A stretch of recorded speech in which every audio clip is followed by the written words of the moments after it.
За эхний асуулт маань зөчийн хувь эзэмслийн нутаг дээр бий болсон зөчийн улс буюу Алтан ордны улсын хэдэн онд байгуулагдваа.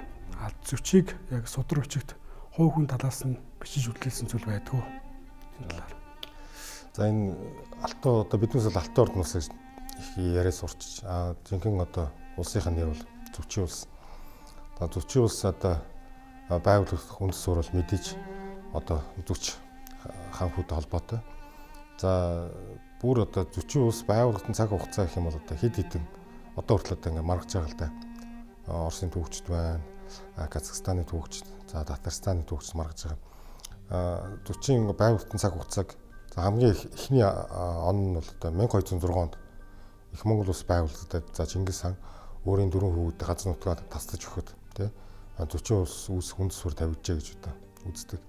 За зарим нь бол 1227 оны үед одоо 20-од оны үед за Чингис хаан баруун зүгт одоо Хорезмын хаан улсыг эзлээд за тэнд мэдээж зүч үлдсэн. За тэндээс одоо 1223-4 оны үед одоо зөчийн улсын үндэс суурь тавьжээ гэж одоо үзэж байгаа. Гэхдээ яг тухайн үед бол яг аль биесээр одоо зөчийн улс гэж одоо нэрлэдэггүйсэн зүгээр зөчийн хувь эзэмшил. Яг хуу ихэнх судлаачид бол Батхан өрнөрөөс босч ирээд за Кипчакын тал нутагт одоо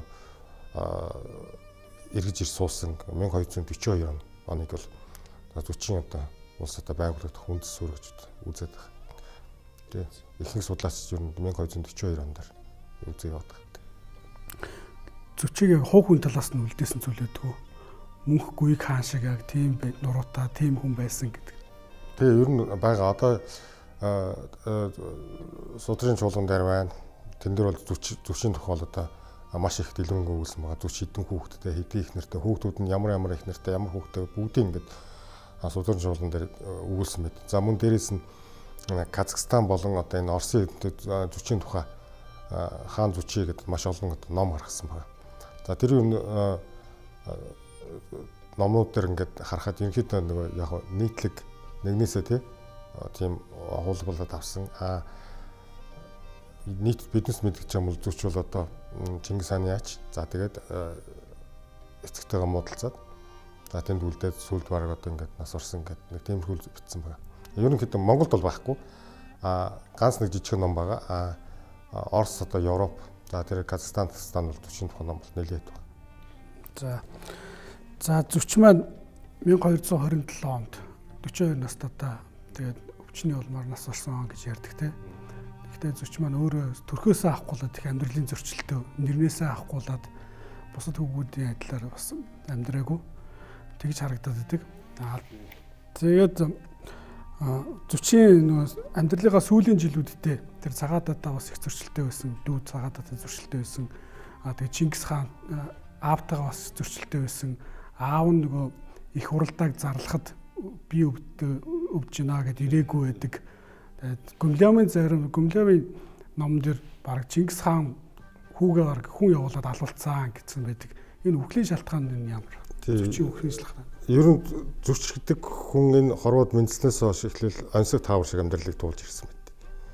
За ер нь одоо ингээд хамгийн анх одоо зөчийг энэ хорвоод мэдлэхэд одоо Чингис хааны хүү мөн биш дээр одоо маш их хэрэгэлзээ гардаг. За үүнийч дотооддоо ч их ашигласан, дайснуудын ч их ашигласан.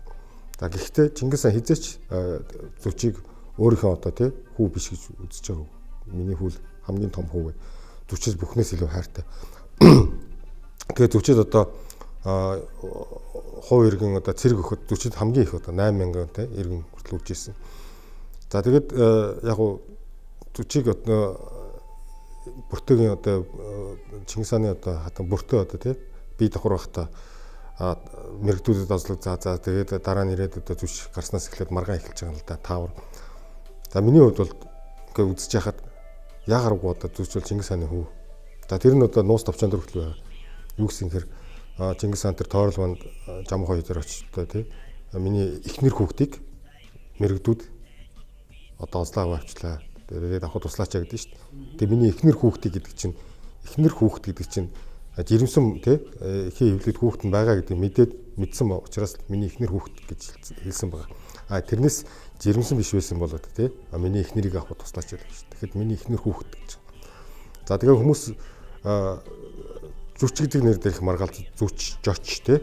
За одоо ингээд зарим зочин гэж одоо нэрлэдэг байгаа. За тэгээд зарим болохоор юу гэдэг нэхэр одоо харийн хүн тий харийн хүний хүүхэд одоо Чингис хааны одоо алтан урагт ингэж орж ирээд зочин маягаар ирлээ гэж зочин гэж нэрсэн. Энэ биш энэ бол зүч гэдэг чинь бас төрөг хэл бусдад юу гэхээр том уугам гэсэн тийм утгыг агуулж байгаа юм байна.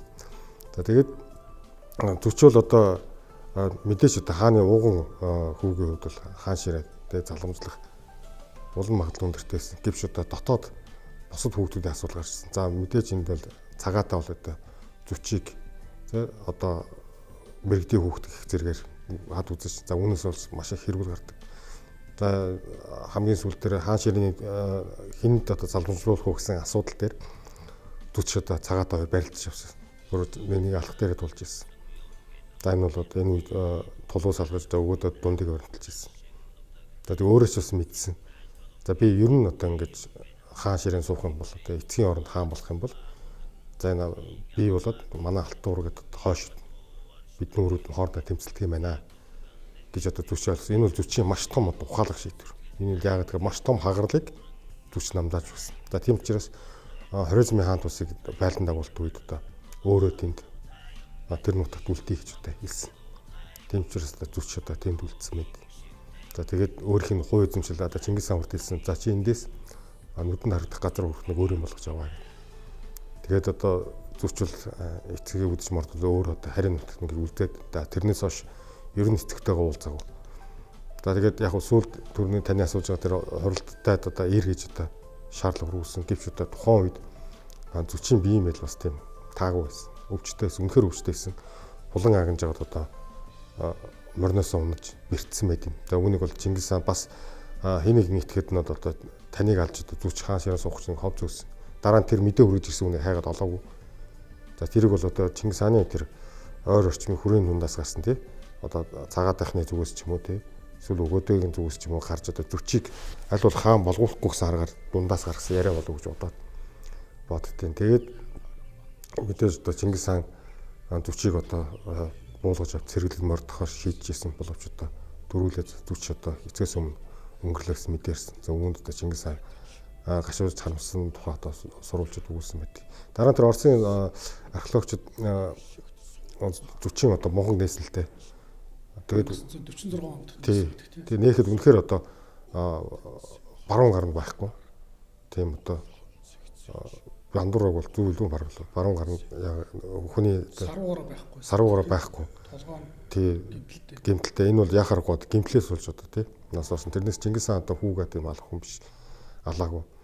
За тэгээд энэ гэмтлээс болсон. За тэр нь бол мэдээж дагаан гинж жагаад одоо морноос унсан тий гэмтэл гэж үзэж байгаа. Гэхдээ зарим одоо судлаачид юу гэх үнэхээр энэ одоо зүчийн бунхан уу мөн үү шүү дээ бас маргаан гараад.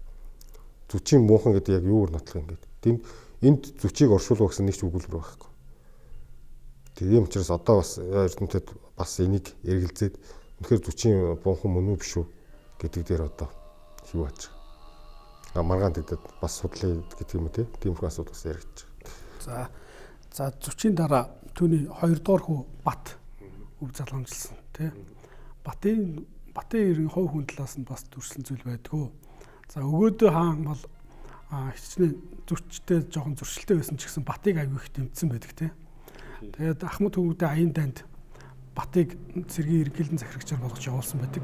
Бат тэр Ахмад хөвгүүдээс юугаараа илүү вэ? Яг Батын эцэг одоо зүч өөрөө тийм түүх одоо ансаг шиг байсан бол бас Батын амьдрал бас тийм эдэрхтэй тавж ирсэн. За хүмүүс маргадаг л да. Яагаад одоо Бат зүчийн одоо үе олон үр ачнараас 40 гаруй одоо хүүхдээс тодорхой гараад ирчих. За Бат насын хувьд авд үзсэн Бат бол одоо тэр өөрийн эцгийн одоо өрөөднөөс өөрөө хамгийн ахмад нь биш дээрээ ахтай орд гэдэг ахтай өөр дахиад хилээд ахтай. Гэхдээ тэднээс нь мэдээж нэг татвар тэгээ баг хаттаас төрсэн. Ер нь Монголын одоо хаад эдийн удамлын зонхлох хатны одоо тий үр хөвгүүд онцгой байр суурь эзэлдэг л дээ. Тийм учраас одоо ялангуяа хаттын ингээд судалгаа би хийсэн. Тэгэхэд Монголын хаадуудын бараг 90% одоо хонгороод аймагаас те хатаа авсан. Тийм учраас хонгороод аймагаас гаралтай хатнууд одоо төрийн эрх барь хэнийг хаан ширийн заламжлах асуудлыг шийддэг ерөөд тийм илүү их мэдлэлтэй. Нэгдүгээр хатал гэсэн үг л дээ. Тэгээд Бат одоо багасаа одоо юуны дэргэд байсан. Өгөөдөө хажууд одоо өсөж хар оронд өгөөдөө хажууд ингээд өсөж цэргийн эрдэм суралцсан байна тийм. За өгөөдөө хаан тэр өмнөд зүүн усыг алтан усыг дайлар мордох явцдаа одоо Батыг дагуулж авсан байт. За Баттын бол цэргийн эрдэм ухаанд суралцсан. Гэхдээ дайн байлдаанд ороогүй. Цэргийн эрдэм ухаанд суралцаж за тэгээд нэлийн одоо нэг усны сургуулиар яваад за хаан ширээ залгамжлах одоо болдлыг бархан гэсэн. За гэхдээ нэг асуудал нь түүний насаарах ордуу гэдэг ахна байсан. Тийм учраас өгөөдөө хаан дараа тэр мөнх хаан ямар бодлого барьсан гэхээр ер нь хаадууд ах дүүсийг эвдрэлцүүлэхгүй тулд улсын бараг нэг эзний одоо хоёр эзний нэг улсыг бий болгосон. За энэ яасан гэхээр ерөнхий одоо Алтан орд буюу одоо 40 улсын цэргийг бол одоо ордуу захирдаг. За мөн дээрэс нь альва тушаал шийдвэр гаргахад заавал ордууг нэг дурдаж дараа Батын нэрдэг дурддаг. За энэ бол яаж нэхэр ах дүүс хоорондын эв нийтлийг хамгаалж байгаа гэсэн. За явандаа энэ ордуугийн бие даасан одоо баг энэ байдал нь явандаа тий цагаан орд хөх орд гэж одоо Алтан орднаас хуваагдахад баг хүргэсэн. Тийм гэхдээ эцээч ах дүү хоёр хоорондоо ингэж дэрсэлдэж тий нэг алж нэгнийхээ нутгаас хадаж ингэж байлж байгаа. Тэгээд дээрэс нь Оросын нэг судлаачдын одоо номд байдаг л да. Асар ингээд нөгөө найр хийгээд одоо 40 заламжлалыг тодруулахад за Батул одоо нөгөө өгөөдөө хааны дэргэд олон жил одоо байсан гэдгээр бас давуу эрх тий бас олж авсан. За мөн дээрэс нь бас нэг үлэг домгийн байдаг л да. Батад алтан бүслүүртэй гэр за цагаадад цагаан орд өргөө ингэж барьж өгсөн гэх тий нэг юм шүүдийн домог байд. Тэгээ Батул одоо бусад өөрөөсөө нэлээд хэдэн ах нартай тэндээс хамгийн одоо нэгдүгürt бол мэдээж одоо Батын ээж одоо бол одоо хонгороод тий аймагаас гаралтай. За тэгээд дээрэс нь Бат маань өөрөө өгөөдөө хааны дэргэд олон жил болсон болохоор бас их давуу эрхтэй.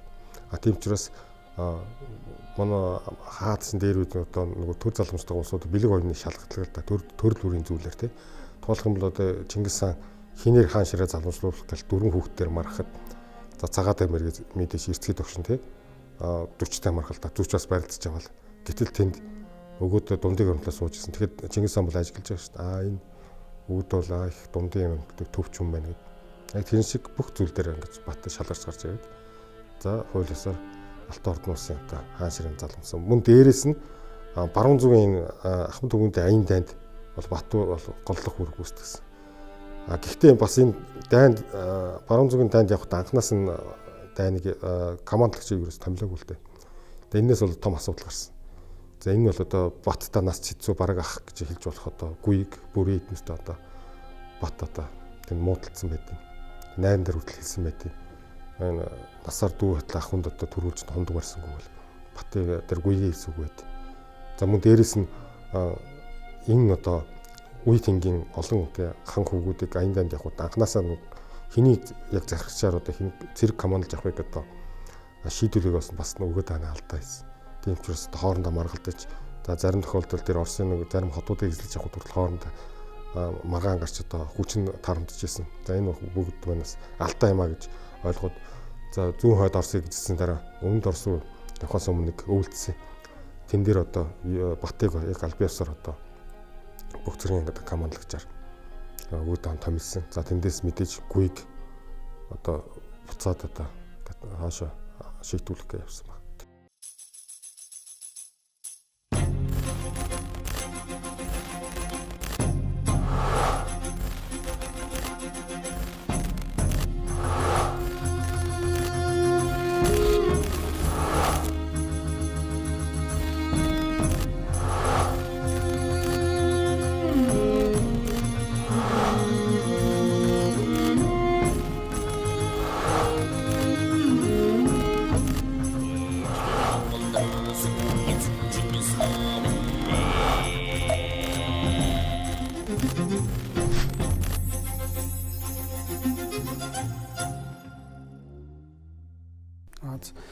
За тэгээд ахмад хүмүүдийн аян дайнд бат бүрийг гүйг мөнх гэдэг хүмүүс бүгд ахмад өгөөд явсан тий. Тэгээд дараа нь зөрчилдсөний дараа энэ хангадагч шалтгаан тэр Европ руу хэрэг хангадагч шалтгаан зүгээр Кипчакуудтай байлдаж явсан юм аа. Бүр тэр Унгар, Польш руу явах ямар ч ихний ээлжийн төлөвлөгөө байгаагүй. Өгөөдөө хаан батад иргэд Кипчакуудыг л дар гэж явуулсан. Энэ Кипчакууд гэж хин юм бэ? Яг тийм зорилго нь тэр байв уу? Баруун Европ гэдэг чигээр нь эзлэх зорилготой байв уу? Кипчакуудыг хөөгөл яваад байсан уу? Хэд талаар За энэ дээр бас хүмүүс их асуудаг байхгүй. За одоо биднес өнгөрсөн Оросын 70 жилийн түүхэнд биднес одоо тий Батхан зүг зүгээр ажилласан див энэ одоо монголчууд Оросын эзэлж ингээл Европ бүртээ тонол дээр Америкад алаа хийгээл явцсан юм шиг биш. Энэ бол ерөөсөө аюулгүй байдлын хангах үүднээс хийсэн аян дам байна. За 1235 онд хар онд улс их хуралдаа дээр ер нь өргөн зүгийн улс орнуудыг эзлэж авъя гэсэн тийм анхнаас нь төлөвлөж байгаа. За яг хөө тэр нь Кипчакуудыг л буулгаж авъя гэж одоо ярьсан байна. Тийм учраас одоо Оросын одоо зарим эрдэмтнүүд Бурайдын эрдэмт бас үзэж байгаа. Энэ бол одоо ахмад өгөөд аян дам биш ээ. Өрний чих аян дам биш. Энэ бол зүгээр монголоор бол Кипчакчин аян дам. Монголоор одоо Кипчакуудыг хавчгууд гэдэг. Хавчиг, хипчак гэдэг. Кипчакчин аян дам гэж байгаа. Оросууд бол половчууд шүү дээ. Тий, половчууд, Оросууд бас половчууд Кипчаки гэж яриад байгаа.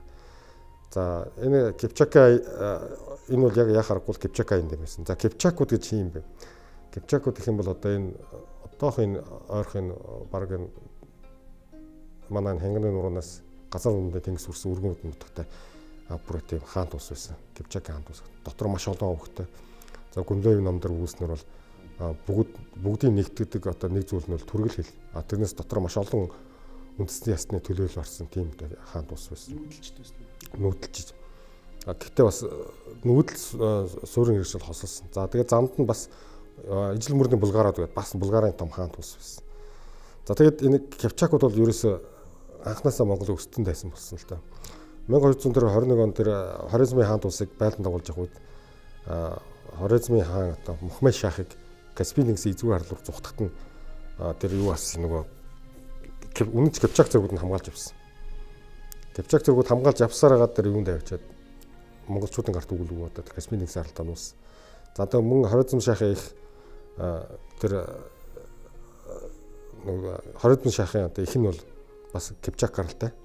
За тэгээд Кипчакууд бол одоо Хорезмын хаант усанд хөлсний зэрэг болсон байсан. За тэгээд дээрэс нь Чингис хаан зохиогдсон тийм мэрэгдүүд, найманчууд бүгд одоо Кипчак руу зүгт очдог.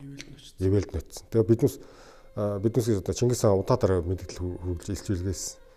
За таанастай болоо биднээс одоо тий одоо байлгах сонсол байхгүй. Одоо биднээс өстнээс мэрэгдүүдийг, найманчуудыг нааш өгчөө гэсэн. Тэгэхэд нөгөөдөл нь харин ч одоо манай хааны элчийг алж тий устгах гэсэн. За тэгээд ер нь ингээд тэр Зевс өөдөр Хорезм шахыг хөөж явахдаа тэр юуг нь болсон байна. Нөгөө Мухаммедийн үнэнч Кипчак зүргүүдээ хөөж цааш нь үргэлжлүүлэн хөөгд тэр Хорезм шахыг амир өгдлээ гэж тий нас орсныг мэдээд цаашаа бүр одоо тэр Кипчак зүрг үнцээр нь устгахыг. Тэгээ араас нь хөөж явж байгаад Кремер ороод за тэгээ Кавказыг даваад за тех замдаа Кавказда Гүржийн хааныг буцаход за Кавказ руу ороод ирэхэд Кипчакууд Оросуудтай нийлж Калка гол дээр. Тэгэхээр нь хэлсэн байд.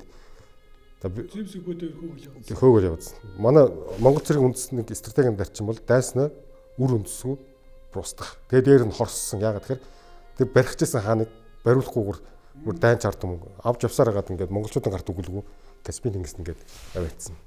Тэгээд хэлсэн мэт Оросод танастай байлдах сонирхол байхгүй. Таанасыг мэдчихв. Ганцхан наад одоо биднүүсийн зарц боол тий наад Кипчакуудыг биднээс төгчгөө. Танас наадахтайгаа оролцдог нь өвөө шүү гэж хэлсэн. Тэгээд Оросууд тоогоочгүй харин ч одоо манай бас илчээ ингээд устгасан. За тэгээд монголчууд одоо Орос Кипчакийн тийм нэгдсэн хүчнтэй зарим мэдэн дээр 60-аас 80 мянган зэрэг Оросын Кипчакийн холбоо. Манай хоёр бол Зевс өөдөр нэг 20 мянган зэрэгтэй. За тэгээд Калкын хоолны түүхэн дээр маш том тултам болсон. За тэгээд ер нь яг манай хон бол 9 бараг 8 9 өдөр зүхтаж яваад Калка гол дээр тулж ирсэн. За ахмад хүмүүдээ аянд өнөөс өмнө бүр өмнө бараг 10 жил өмнө. Тэгээд тэнд Калка голын хөөн дээр тэр Оросын вант усыг буцаж зогчоод За тэгээ буцахтаа мэдээж Булгар Кипчак нутгаар дайрч гарахтаа очиж хэлсэн мэд.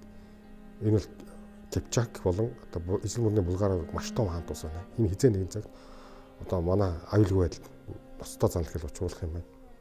Мөн одоо хятадтай өмнө зүгийн одоо хятадын алтан улс сүм улстай тангуудтай ингээд хэлхэл бодохтой гэх юм бол одоо биднес хэд хэдэн фронт дээр зэрэг байлдахтай нөхцөл үүсэх юм байна. Тийм учраас юуны түрүүнд энэ хойд зүгээс ирэх одоо баруун хойд зүгээс ирэх аюулгүй байдлыг хамгаалъя гэдэг тийм санд гаргасан.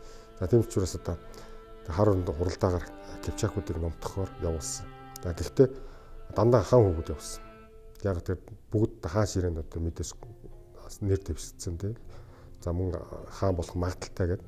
За нийтдээ нэг 12 3 хаан хүүгүүд явуулсан.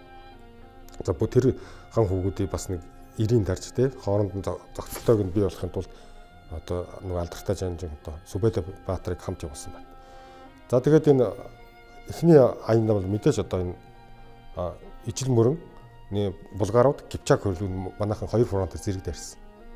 За мөн хаан тэргүүтээ хэсэг улсууд Булгар руу, за Батхан тэргүүтээ хүмүүс Кипчак руу дайрсан. За энэ даймал 2 фронтоор зэрэг явж одоо 2 цохилт хийж цааш явсаар байтал нөгөө Кипчак хүчин одоо Кипчакийн заан Кочон 40,000 албат хэрэгтэй хаваад Европ руу цугцсан байна. Монголчуудын сургаар. За мэдээж тэрийг одоо 40,000 хүн гэдэг чинь бас их хүч. Тэрийг устгахын тулд араас нь хөөс. Тэгээ хөөж явж байгаа нөгөө Кипчакууд Оросын нутг руу орсон. За тэгээ Орос руу оронгууд нь Оросын одоо вангуудтай уулзсан мэд. За биднес танаас ямар ч одоо тийм асуудал байхгүй. Дахиад нөгөө хэлдгээл.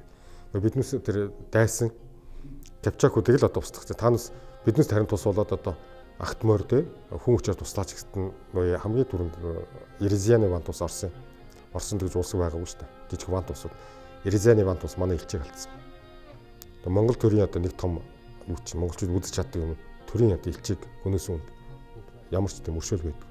Тийм учраас Ерезианы ван тусыг юу бас устгаад цаашаа явж байтал нөгөө орсууч тэр чигээр монголчууд тэр босоод ирсэн.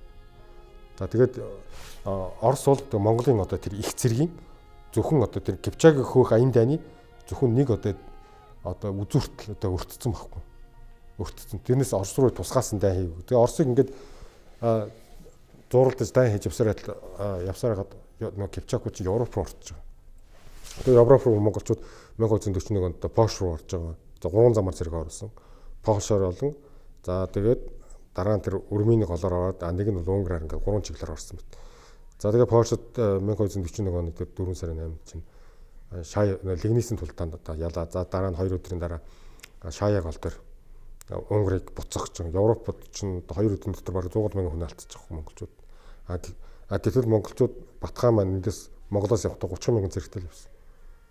Тэгээд тэр Европын одоо 100,000 зэрэг зогсож 2 өдрийн зайтай. Тухайлбал шаая голын тултаанд Европын 65,000 зэрэгээс 56,000 зэрэг нь Монгол зэргүүдэд тусдагсан.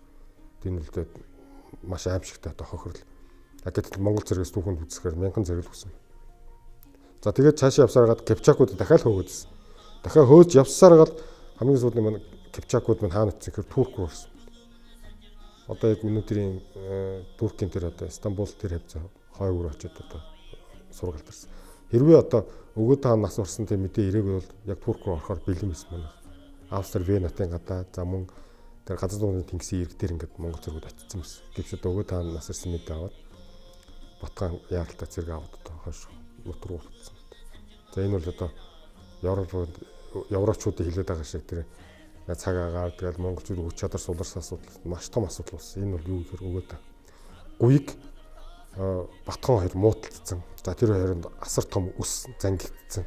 За тэгээ гуйг хэрвээ Монгол улсын хаан болох юм бол мэдээж одоо төрийн хууль ёсоор ял асууж Батыг дуудана. За Бат хэрвээ очих юм бол тийм цаазаараа болно гэдэг мэдчихсэн. Тийм ч учраас одоо Бат яаралтай буцаж за гуйг л биш бол хэний ч хаан болох бэлмээс. Тийм ч учраас цэргээ авч утсан. Дараагийн болсон процесс бол Батыг хэдийд удаа дуудаж исэн. Гэвч Бат бие өвчтэй гэсэн шалтгаанаар очоогүй. Дандаа ах トゥ нар явуулж исэн. За үүнд нь гуйг хорсоод хэнийг Батыг одоо буулгаж авахгүй ингээд цэрэгтэй явж байгаа замдаа ингээд асуурсан. Энэ дээр нэг ахмад хүүгүүдийн аян дайнд Бат Европ руу орлоо. Тэгээ одоо 21-р зуунд нэг Европын холбоо гэж байна шүү дээ. Бүх Европын холбоо. Тэр үед яг тэр Монгол цэргийн товтлогоноос хамгаалж Европын холбоо гэж үүссэн. Бүх цэргүүд нэгдсэн. Одоо Тевтоны айрам гэж байсан тий. Европын тэр одоо бүх лордууд нь цугласан. Тэгээ энэний эсрэг Батын зэрэг нөгөө Лигницийн тулаанд бүгдийг нь буцсагсан гэж ярьдаг тий. Тэг яг монголчууд ч нэгтгэсэн юм биш. Өмнө нь Загалбайтны аян даан чинь 8 удаа болсон. Тэр болгонд одоо Европ тэр чигээр босч одоо Иерусалим руу тий лалынханд исламынхантай байлтгаж явж ирсэн. Тэр бол ол засгийн төлөө. Зөвхөн олдсын төлөө. За тэгэхэд монголчууд орж ирэнгүүт харин жинхэнэ одоо өөрсдөө амь насны аюулгүй байдлын төлөө нэгдсэн. Энэ бол анхны тохиол. Аюулгүй байдлын төлөө анхны тохиол. За тэр Лигниц болон Шаяа голдор чинь тэг Герман Тевтон ордны одоо эрх цаарууд тий мөн одоо магистратууд за мөн Франц, Испани, Англи гэд бүгд оролцсон. Бүх Европ монголчууд эсрэг боссон. За тухайн үед Европ том алдаа гаргасан. Монголчуудын чимээнээр одоо Оросоос зугтсан вангууд Европт очиж. За мөн Европын Роми папт захил бичсэн тусламж туслаач. Дорн зүгээс Оросууд тий Оросууд татарууд гэдэг одоо монголчууд ирж байна. За эднүсийг одоо нийлж одоо устгахгүй бол одоо дараа нь дийлдэхгүй шүү гэсэн чинь Европ юу гэж хариулсан гэхээр танаас бол үрдэх ёстойгоо үрдсэн. Танаас бол буруу намт. Ортодокс үнэн алдартан бол зүүн Ромын эзнүүлсээс гаралтай Византын тий үнэн ортодокс үе үнэн алдартны шашин бол одоо католик протестант шашин хаанч хүрхгүй. Танаас бол буруу намт. Хэрвээ тухайн үед Ромын пап туслаад тий Оросд туслаад зэрэг оруулаад ирсэн бол өдөрт Оросууд үнэн алдартан биш католик болцсон. За католикийн тархалт номхон талаар хүртэл үргэлжилсэн байх ус. Магадгүй биднес ч католик байсан үгүйс. Гэтэл Европ тэр үедээ тустаагүй алдаа ус. Дараа нь тэр зовлонгийн өөрсдөр мэдэрсэн. Стратегийн том алдаа гаргасан. Дараа нь тэр алт ордны бус байгуулагдахад Александр Невский юу гэж хэлсэн гэхээр яагаад Батханыг төссөн гэхээр биднес католик болохгүй. Монголчууд бол шашинд бол тулгдгүй юм байна. Тийм учраас ортодокс хамгаалахын тулд монголчуудтай биднес хүч авчрахаас руу харахгүй гэдэг. Тэгээ монголчуудын хүчээс католикийн маш олон толгоонуудыг зогсоож ирсэн. За Бат маань ахмад төвүүдээ айн дээрээс буцаад ирлээ. Тэгээ их Монгол улсын хаан гүйг боллоо. Тэгээ Батын үйл ажиллагаа нь ямар вэ? За 1250 онд Бат маань бас одоо өөрийн эзэмшил газартаа хаан тулсаа бэхжүүлэх талаар ажилласан. Тэ Бат сарай гэж хот байгуулсан. Тэр хотыг үүсэл хөгжил хэр хөгжилтэй хот байв. Тэгээ Батын үйл ажиллагаа нь юу вэ? За 1242 онд Бат хаан ер нь буцаж ирээд одоо Оросд биш. За Кипчакийн нутаг дээр өнөөгийн Казахстан нутаг дээр тий ирж одоо ер нь төвхөнсөн л дөө. За тэгээд Сарай гэдэг хотыг байгуулсан. За Сарай гэдэг маань одоо турк хэлнээр одоо орд сарвч гэж одоо тайлбарлаад байгаа л да. Ер нь гэхдээ орд гэсэн биднес Сарай гэж нэрлэдэг байсан. Орд гэж нэрлэдэг байсан. Хааны орд өргөө тий авраг орд гэж ярьдаг шиг тэр шиг хааны орд гэж ярьдаг. За тэгээ яг Сарайг бол одоо Бат хаан байгуулад одоо энэ бол одоо хамгийн одоо тухайн үед бол нэлээд өндөр хөгжилтэй хот болж бий болсон байгаа. За яг хэдийгээр одоо Бат өнгөрсний дараа Батын дараа Бэрх хаан болохдоо арай Бэрх Сарайг бас тустай хот байх болсон. Гэхдээ анхдагч гэдгээрээ бол Сарай бол нэлээд тийм өндөр хөгжилтэй байсан. За дээрэс нь Бат хаан ер нь одоо улс орны бэхжүүлэх ажлыг хийж эхэлсэн. Нэгдүгээр одоо засаг захиргаа хүн амын одоо тий бүтцээ одоо ингэж үзээд за хэдэн зэрэг гарах боломжтой. За хаагур дайсан давталж орж ирэх боломжтой бүх зүйлээр бэлтгэл хийсэн. Мэдээж Бат хаан болоод хар орон тагнуултай байсан. За тэр нь бол мэдээж тулуун бэлэвсийнхнээ сорхуудааны хатан гэж одоо судлаач үздэг. Яг тэгэхээр одоо хар оронд гэсэн бүх мэдээллийг Батын чихэнд сорхуудаанаар хүргэж ирсэн. За мөн гүйг зэрэг автоматныг сорхуудаанаар бас хэлж ирсэн. Яг нь сорхуудааны хатан бол бас нөгөө өөрийн удам үр хөвгтөд хаан ширээ суулгах тийм бодлоготой. За тэр нь мэдээж одоо гүйгийг одоо байга цагт боломжгүй. За ганц одоо бодит сөрөг хүчин бол одоо мэдээж Бат хаан. Тийм учраас Баттай ингэж одоо зөвсөлдсөн байгаа. За тэгээ Бат хаан бол одоо 1242 оноос ер нь энэ 40 улсаа үндэс сүрийн тавьж одоо улс шиг улс болгож нэлээд хөгжүүлсэн. Маш их юм хийсэн. За мөн энэ тэнд гарсан одоо Оросд болон Булгарт гарсан бусдын хөдөлгөөнд гарсан. За хамгийн гол нь нэг асуудал нь бол одоо энэ Монгол эзэнт гүрэнтэй бас хил амаа олцож чадахгүйсэн. Ер нь тухайн үед одоо Гүйг хаан бол одоо төрийн их зэрэгтэй 100 хэдэн мянган зэрэгтэй. За тэгээд дээрэс нь мэдээж одоо Бат хаанаас одоо ял асуух тийм бодолтой байсан. Тийм учраас хамгийн одоо ихний бэлтгэл аюулгүй байдал хангах бэлтгэл. Тэрийг бол одоо Бат хаан маш сайн хийсэн. Тийм учраас тэр гуйгийг ирэхэд бол одоо хэлсэн үг байдаг шүү дээ. Одоо Монгол үндэстэнд мөхсөх хийгүүд үзэх харах шаардлагатай бол одоо л энд л харах болж байгаа. За тэгээд өөр нөгөө нүргэнээс ордоосоо морж явахдаа за тэгээд хэрвээ одоо ингээд ялт юм бол тэнгэр өршөөд ялт байгуулаа ирэх юм бол одоо ирэх болтгоо гэж залбирал ингээд тахлагуулдаа явж ирсэн. Ер нь 40 улсын тэр Бат хааны үед бол цэвэр одоо тий монголчуудтай за нөгөө дээр нийгмийн дээд давхар нь монголчууд за аль ёсны хэл нь монгол тий ер нь тийм тэр өвөг эцэг Монголынхаа ёс заншлыг тий Чингис хааны үеийн ёс заншлыг засах бол бүгдийг хэрэгжүүлжсэн. Яг тийм нэг түрэгдсэн юм бол байхгүй. За дээрээс нь судлаачид юу гэдэг гэхээр нөгөө Чингис хааны харыг бол Бат хааны хараа гэдэг байсан. Ягаад гэвэл Бат бол өвөөтэйгээ маш адилхан гэж ярьдаг байсан. Тэгээд гүйгийн бас нэг бодлого нь бас биеэ эмчлүүлэх гэж байгаа гэсэн шалтгаанаар их зэрэгээ аваад баруун тийш яваад идэг. Бат болох дээр бас их дайнд зарлчаагүй мөртлөө гүйгийг ухтаж явж байгаад тэгээ гүйг нас орцсон байдаг шүү дээ. Тэн дээр чинь бат хорлцсон ч гэж ярьдаг. Энэ яг төв хөршлөгтүүлсэн зүйл байдаг. Яг нь байт юм л да одоо нэг тэр одоо түрк хэл дээрх зохиол тэр судрын ферс хэл одоо араб хэл дээрх юундээс үзэхэд гүйг одоо баруун зүг явахдаа за Батыг удаадараа ингээд дуудсан. За Бат бол үл ашиж ирээгүй. За энэ бол бас нэг том ял л да. Монголын төрийн их хаан дуудаж хахад ирэхгүй байна гэдэг бол маш том асуудал. За тийм учраас одоо ял ашууд цэргийг бэлтгэж хэлсэн. За энэ тухай одоо Фалана Карфенийн тэр нөгөө юунд дэр рубрикийн нөгөө зохиол дэр байгаа. За Гүйг хааны өргөөнд хар оронд ирэхэд асар олон цэрэг үзлээ. Асуухад баруун зүгүүр аян дан мортгож байгаа цэргүүд. Тэрийг болохоор нөгөө Карфений андуурхтаа Европ руу дайрах их цэрэг гэж андуурсан юм шиг байна. Гэтэл тэр бол Батын эсрэг бэлжсэн их цэрэг байна. Хааны хүрээнд маш их цэрэг байхыг харагуулж. За тэгээд тэрийг бол одоо Сархутааны Батад бол мэдээлэл дамжуулсан. Хэдийгээр Гүйг одоо надад эмээл нутгийн цаг агаар зогтдог тий. Би биеийг нэмжлүүлнэ гэж ярьж байгаа бол энэ чиний эсрэг хөдөлж байгаа асуудал юм шиг байна гэсэн. Тэгээд мэдээж Бат бол мэдсэн. Тийм учраас одоо Казахстаны одоо Жилзгаан орчин баха. Тэнд одоо нөгөө өмнөөс нухтаж явж байсан. За тэр зохиол дээр болохоор юу гэсэн хэрэг Гүйгийг нутгийн нэг том ноён тосч тий дайлах хийсний маргааш нь одоо Гүйгийг насурсан гэж.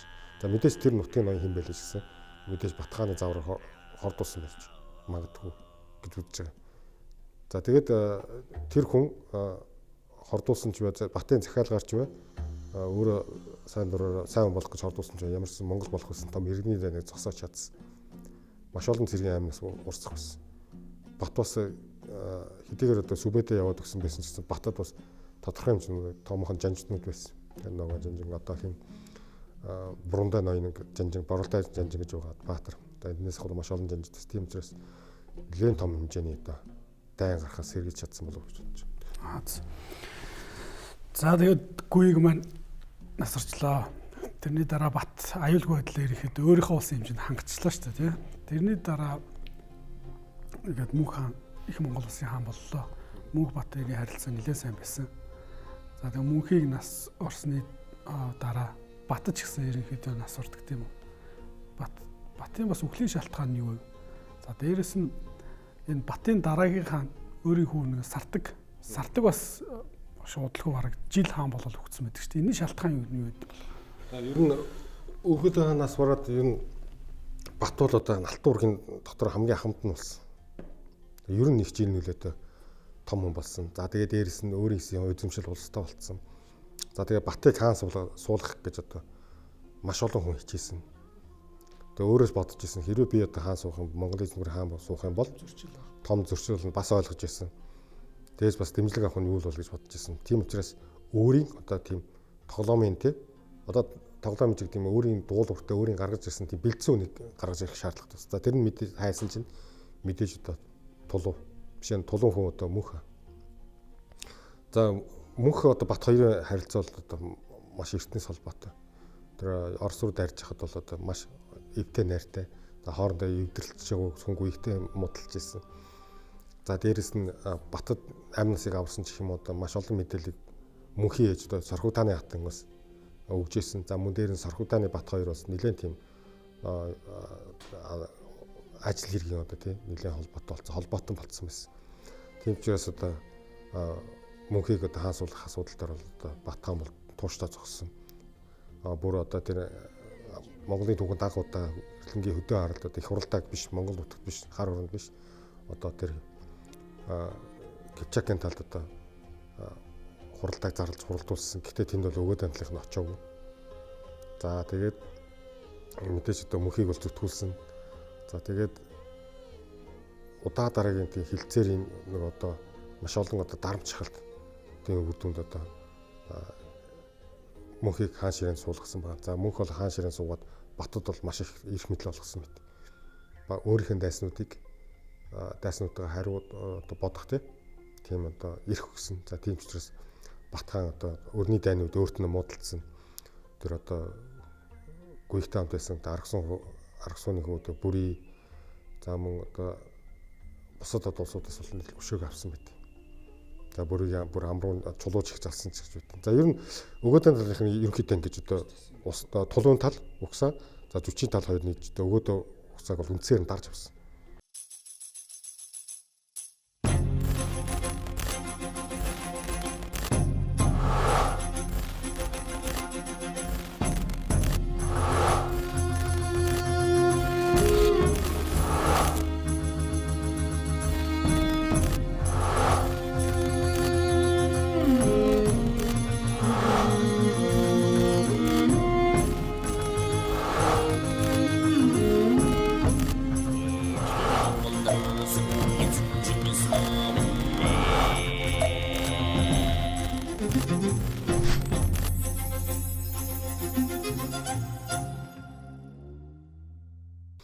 За ингээд одоо мэдээж Монголд мөнх хаан гэсэн агуу том хаан гарч ирсэн. За араас нь Бат гарч ирсэн.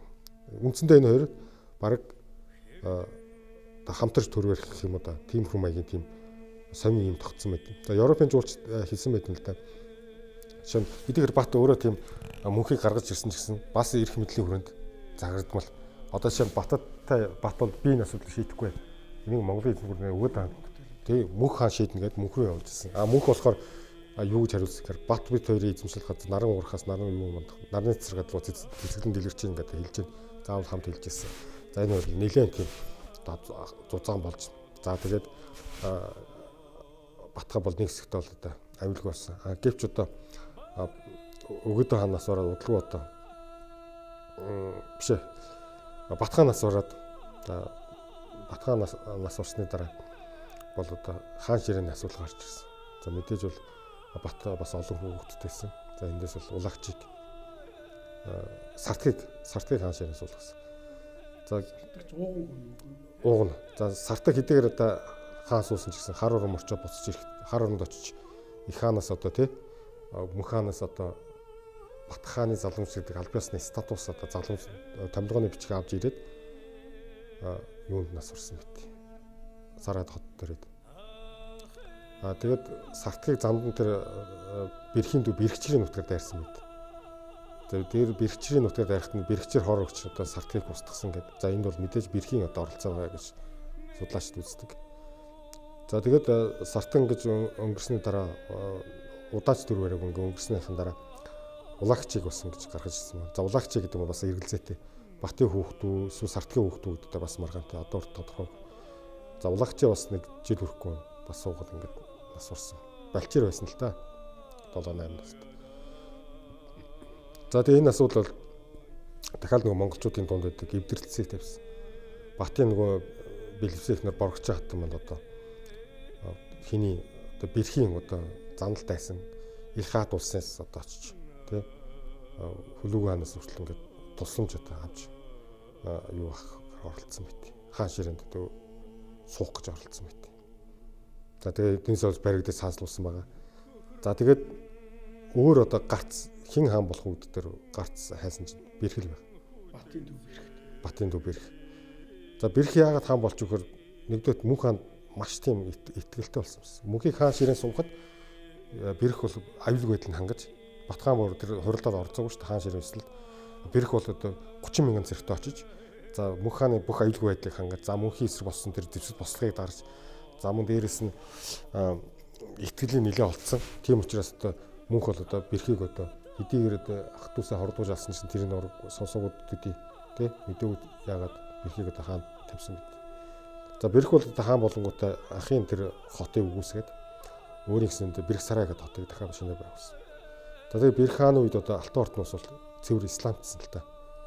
Ер нь одоо хүн амын нийт масс нь болохоор Кипчакууд түрк болсон байсан. За тийм учраас одоо хилэнд хилээж марцсан одоо түрк хэлээр ярьдаг болсон. За мөн дээрээс нь хүн амын бүтсэн Кипчакууд болсон. За тэгээ дээр нь исламын шашин нэлээд дэлгэрүүлсэн. Бэрхийн ээж нь бол одоо Хорезм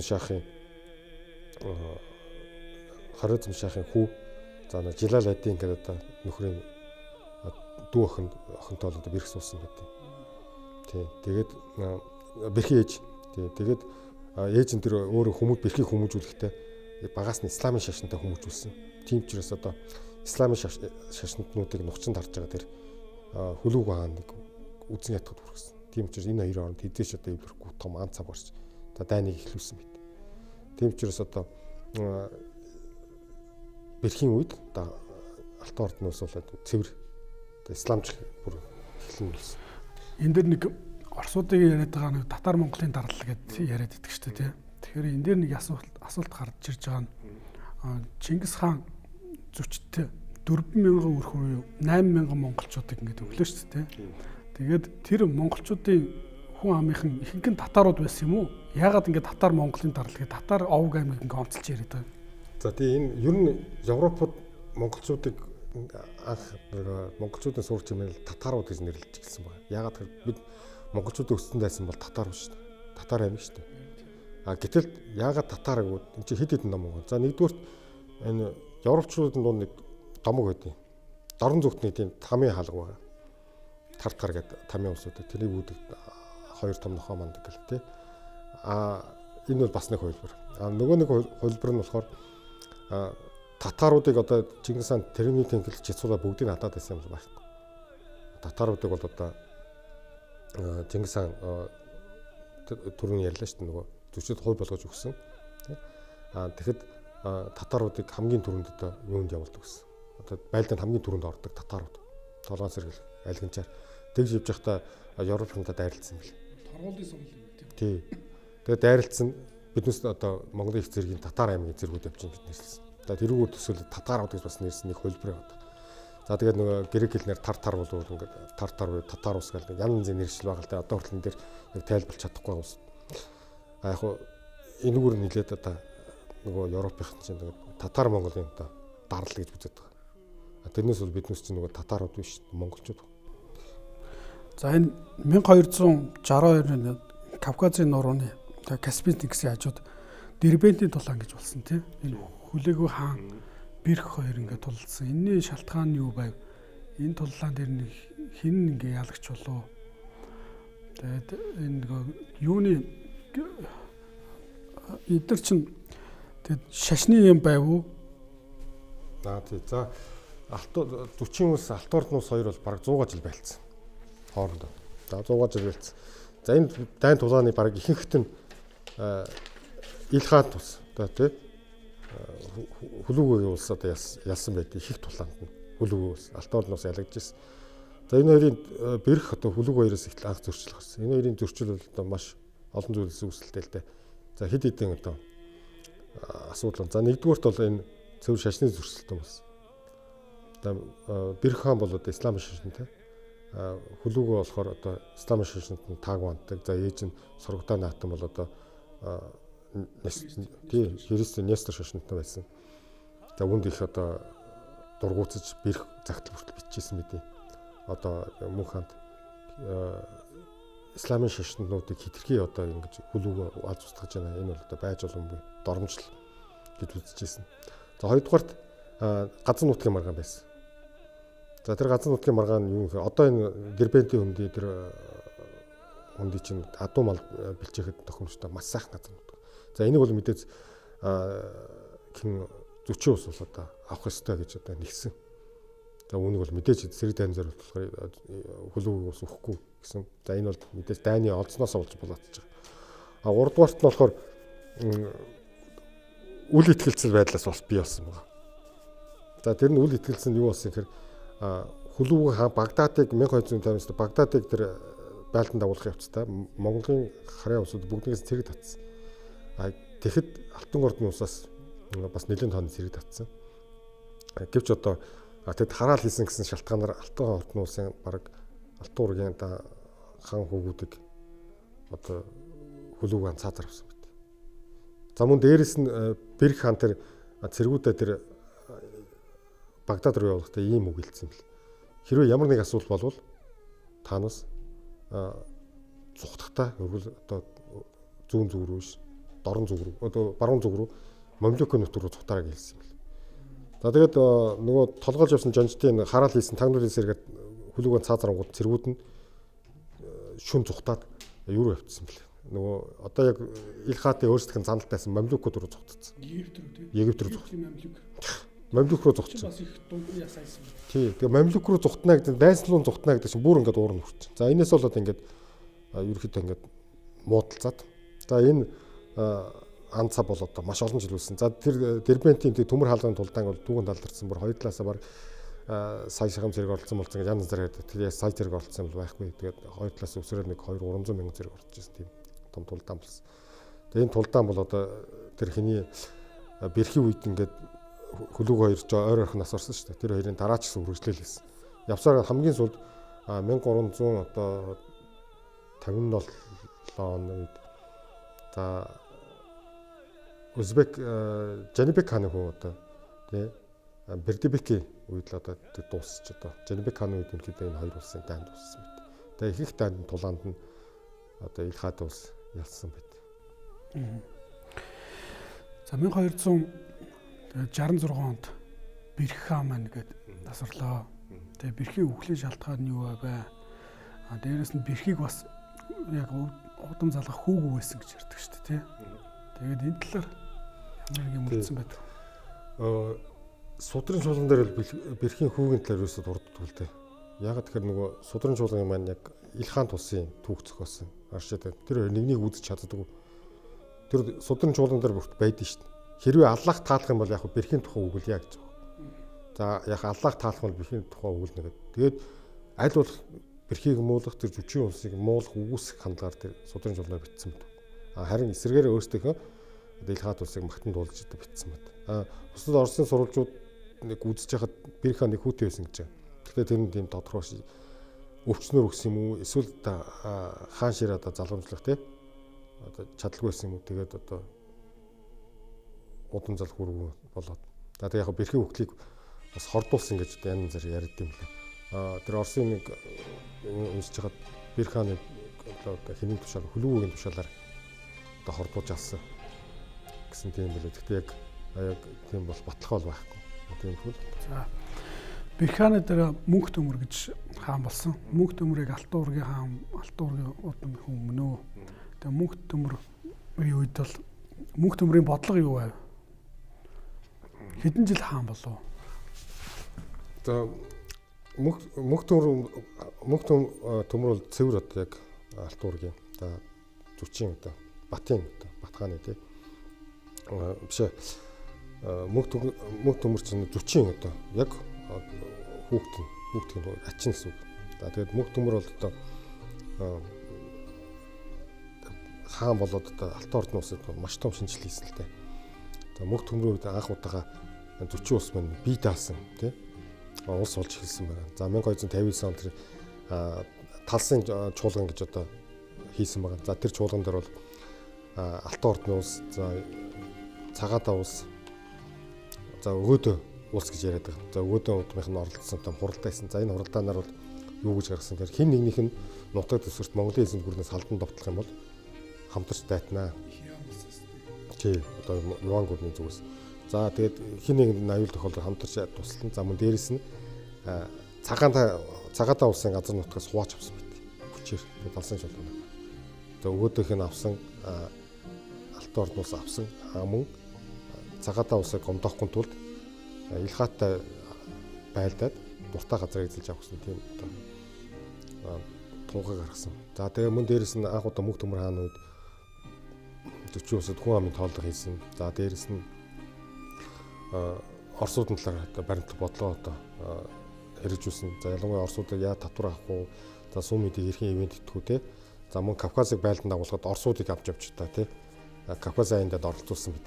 За мөн Орос орд хоёр одоо хэрхэн яаж харилцах асуудлыг бас нэлээд зохицуулж.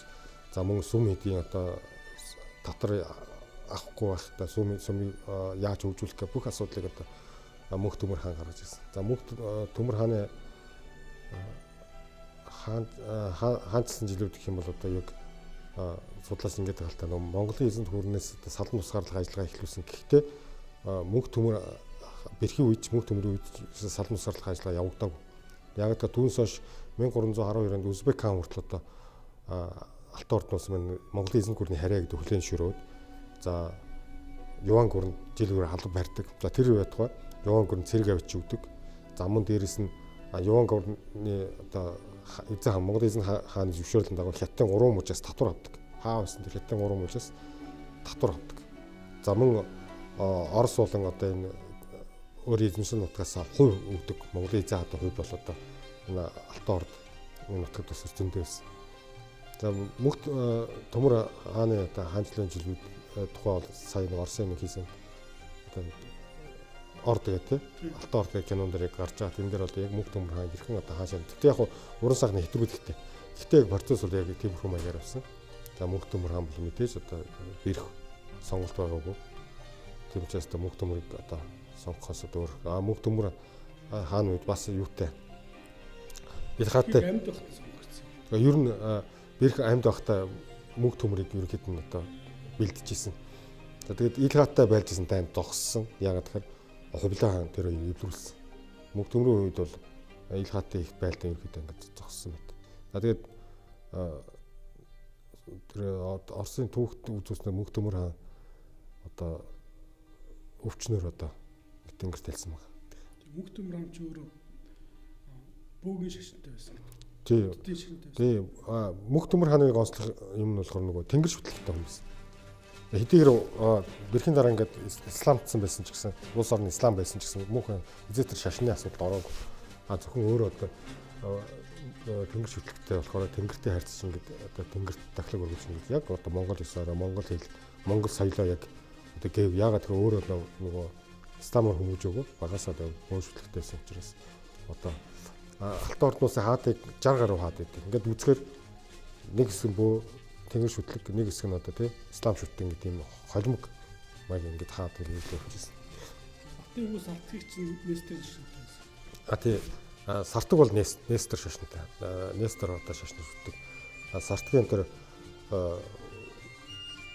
энтер нөгөө Александр Невскийтэй хамт ингээд тийм яагаад нөхрөлг болсон гэвэл шашнаараа дамжиж одоо их нөхрөл. За тэрнээсээ болоод одоо Невскийтэй баг ах トゥ тий Александр Невский чинь Батхааны одоо өргөмөл хүүгээл янз яриа. Гэхдээ Батхан тийм хизээч тийм одоо өргөмөл хүүгсэн зарсны баримт нутаг бол байхгүй. Яг нь уран сайхны юмор хүмүүстэй хэлээд.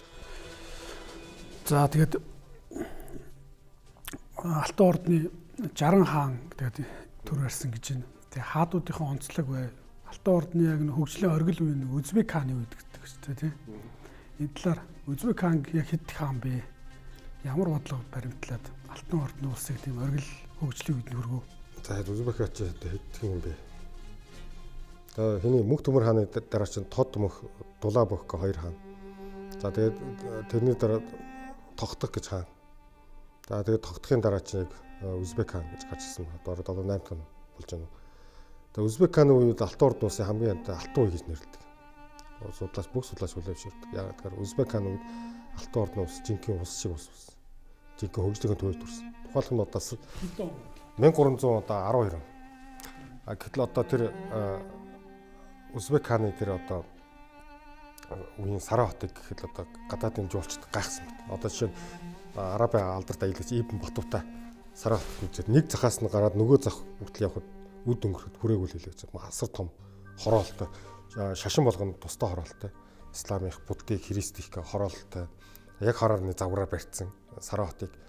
За тэгээд дээрэс нь нөгөө анх удаа халаалтын системтэй, бохор усны суугтай, цэвэр усны хоолойтой, нийтийн нойлтой тий бүр одоо тухайн үед Европ улсын баг голомжиндаа баашаасаа гаргаад тий шитгэнийг цонхоор асгаж яхад тэгэд нийтийн нойлтой ус татах хоолойтой тий цэвэр ус бохирын системтэй бүр халаалтын системтэй байсан байгаа. За бүр анхны банкны шахуу үйл ажиллагаа тэнд явагдажсэн. За халамжийн үйлчлэгээ явагдажсэн. За тэгээд дээрэс нь тэр Сара хот бол одоо юуг хаттын одоо тэг Бээжинд хаттад байсан бүх таваар хэрэглэл Сараад байдаг. Тэгээд өрний жуулчдын үгж ярьдаг хэрэг хар урмыг үзээгүүл Сарааг үзээ гэдэг тий. Сараад очиж бол яагаад гэвэл тэнд одоо хар урмд байдаг бүх одоо бараа тавилга, торог тий шаазан гэдэг бүгд Сараад байдаг. Тэгээд Сараад өөрийн гэсэн тийм соёлын нэг тийм одоо нэг гоё урлагийн дизайныг бас бий болгосон байдаг. За тэгээд Узбекхан бол одоо цэвэр одоо исламжуулсан. Бүх шашныг ислам нөгөө хүмүүсийг исламжуулаад за тэр бол угаасаа хүчээр биш цаг хугацаанд хүчтэй зүйлсээр ислам болсон. За тэгээд дээрэс нь хэд хэдэн томоохонд байлдан дагуулдаг гэж за Илхаад тусдаа байлцсан. За гэхдээ Илхаадтай байлцсанаас өөр нэг томоохон юм хийгээгүй. Яг нь Оросд болсон нэг ганц нэг те жижиг одоо тийм байлдаанууд бол ингээд одоо бослогуудыг дарах ажиллагаа хийсэн. Тэрнээс бол ерөнхийдөө амар амгалан байсан. За тэгээд Узбекхан үед Византитай их холбоо тогтоосон. За нөгөө Византийн Мамлюкийн гүрэн гурвсан тийм холбоо байгуулсан байна. За энэ бол нэлээд том холбоо. Дээрээс нь яагаад энэ холбоо үүсчих вэ гэхээр Алтан орд 40 улс маань энэ Мамлюктай боолын худалдаа хийдэг ус. За Кипчакуудыг их зардаг. За ер нь Мамлюкууд гэдэг нь Кипчакууд ч та. Тэгээд Кипчакуудыг тэр далайгаар зөөвөрлөхөд заавалчгүй Византийн эзэн гүрнийг дайрч гардаг байсан учраас нэг Византитай тохиролцоос нөхөрлөхөөс өөр аргагүй болсон. За тэгээд Византийн эзэн гүрэнтэй нөхөрлөө. За бүр Византийн одоо эзэн гүрний хаанд одоо өөрийн охиноо өгчсэн. За мөн өөрөө хатаа авчсэн те хүүгээ ингээд хууд ураг болох асуудал маш их байсан. За тэгээд Узбек хаан бол одоо тэр түүхчид одоо бичиг юу гэж үстэй ингээл хамгийн өгөөмөр те шудраг одоо жинхэнэ яг исламын одоо тийм юу бас одоо ислам шүтдэг одоо жинхэнэ одоо исламын агуу тийм хаан байсан гэж одоо Узбек хааныг дүгндэг. За Узбек хааны нэрээр хүртэл одоо сүүлд Узбекистан гэдэг хүртэл бус байгаас. Манайхаа яг Узбек биш Узбек гэж одоо нэрлэдэг байгаа юм. Сэдвээ нэг жоохон урагшлуулахад Бат хааны үед бас нэг бат тэгээд тэр сартаг тэгээд бэрх мөнгө төмрүүд нэг ногой гэдэг байдаг шүү дээ. Ногой яг хин бэ? Ногой ч бас баг бие даасан улс шахуу юм байгуулад Алтан ордтой бас зөрчилдөд байсан тал байдаг шүү дээ. Энэ талаар ногой яг Чингис хааны ачуу эсвэл Батын ачуу зөрчин улсын төвөнд 3 том төвний нэг чухал үүрэг үүсгэсэн байдаг. Одоо юу гэдэг юм оролцоотой. За ногой байна. Мэдээж нэг нь ногой. За нэг хоёр дахь нь эдгээ. За одоо хаадын хаан ногой гэж одоо нэрлэдэг. За Туульсын Баатар эдгээ гэж очилдог. Хожно байхгүй. За нөгөөх нь Мамай. Одоо Куликовын тулдаанд ялагдсан. Мамай. За ногой бол одоо бас эргэлзээтэй. Яг эцэг нь бол нөгөө зүчийн одоо тий бас бол үр ашнаас гаралтай гэж ногоог үзээд. За ногоо бол нохоо юу мангууд овгийн гэл тий нохоо гэл одоо яадаг. За ногоо бол маш олон одоо тийм төрийн хэрэглэлтэнд оролцсон нөхөр. За хамгийн анх одоо энэ Бэрх хааны үед бол ерөнхийдөө төрийн хитрхи оролцоод зайлуулагдсан байна. Нутаг заагдаж явсан байгаа. За одооны энэ Украины тэр хавьд нутаг за өөрийн гэсэнтэй эзэмшилтэй болсон байсан Днепр хавьд нутгалж ирсэн.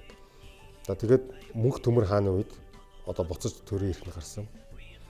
За тэгээд мөнх төмөр хааны үед одоо төрийн эрх нь гарч ирээд дараа нь мөнх төмөр хааны дараах тэр одоо туд мөнхтэй Дулаабөх гэсэн хоёр хааныг өөрөө бүр гаргаж ирж одоо хаан болгочоод мэдээж манер бол алтан урган хүн биш. Тийм учраас одоо яаж төрийн эрх хийгээд хаан ширээ сууя гэсэн чинь тухайн үед хааныг бол одоо их хуралдаар сонгоод хуралдаан дэмжлэг авч чадахгүй. Тэрийг мэддэг учраас за хөшгөний араас юм бүхнийг өдөртгөө шийдсэн. Тийм учраас тод мөнх Дулаабөхийг хүртэл гаргаж ирээ. Нэг нь нөгөөр те алуулж хорох маягаар ингэж гаргаж ирсэн. За дараа нь одоо Алтан ордноос бас нэг сонирхолтой хаан байдаг. Тогт хааныг гаргаж ирсэн. Гэвч одоо Тогт хаан өөрийн гэсэн ухаан баталтай учраас нөгөө ногойтой таараагүй. Тэгээ одоо сүүлд одоо ногоог өөр одоо ногоотой байлдаж ногоог цаазар авсан байдیں۔ За тэгээд ногоог бол их хүндэлтэй оршуулсан. Дараа нь тийм тэр хаан бол эдгээ гэж одоо ном байна. За эдгээ бол одоо бас нэлээд одоо бас олон хаадаг юу басан баг. Гаргаж ирэхэд бас оролцсон нөхөр. За дараагийн тэр ноён бол одоо Мамай. Мамай бол одоо Узбек хааны Жанибек хааны юу байгаа. Хөргөн юм байгаа. За тэгээд тэр бол одоо Куликовын талд 1380 онд одоо 89 сард Куликовын талд за одоо Оросуудад ялгагдчих. Одоо нэг тийм түүхийн одоо зөрчилдөөн төвийг тийм маргааныг одоо бас бий болгосон юм байна. Тэр Куликовын тулдаанд Оросууд ерөнхийдөө шинэ Орос гэж хэл болохоор Оросууд маань эрхчлөг олж авсан тийм монголчуудын дарлалаас чөлөөлөгдсөн гэж яриаддаг. Энэ бол удлаа. 1380 онд юу болсон гэхээр 1380 онд Куликовын тулдаан болохоос өмнө процессыг ярих зүтэлд. Тэрний өмнө бол Алтан ордноосод хаан ширээний тэмцэл хөрөмж ирсэн. За тэр үед одоо Мамай чинь бас олон хүнийг хаан болгож гаргаж ирсэн шүү дээ. Бас ингээд тоглоол ингээд нэг хүний яг тэр өөрөө алтан Мамай чи өөрөө ногооны ач тийм биш. Өөрөө алтан ургийн хүн биш. Тэгээд нөгөө сонгогдож чаддгүй. Тийм учраас одоо тоглоомын хаад их гаргаж ирсэн. За тэгээд тэрний нэг нь одоо Мохаммед Булак гэдэг нэг тоглоомын хааныг гаргаж ирэх гэж оролцсон байт. За тэр үед хаан ширээнд мэдээж нөө Тогтомиш удаа суудсан байсан. Тогтомиш хаан бол яг түүхэнтэй анх удаа тэр ихэнд ярьжсэн цагаан орд одоо тий нөгөө орд хөх орд хоёрыг нэгтгэсэн тийм хүн байгаа. Өөр бол хөх ордоос гаралтай хүн байна. За хоёр ордыг нэгтгэж гарч хаан ширээн суусан. За тэр үед одоо Мамай бол одоо Тогтомишийг хүлэмжшөөрөг. Чи бол Монголын хаан Алтан ордын зүчийн улсын хаан биш гэдэг. А тэгтэн яг энэ үед юу болсон гэхээр Мамай Оросуудад юу шаарт бичгээ бичсэн. Танаас надад татвар төлөө. За Тогтомишийн талд орж болохгүй. За миний талд ор гэж тий. За миний тэмцээний хаан болоход одоо хүчөөр гэж шаардсан байт. За үүндээ түр үед Оросууд одоо хинд нь одоо очиж туслахаа мэдхэн байсан. Монголд хоёр зэрэг хаан гараад ирсэн.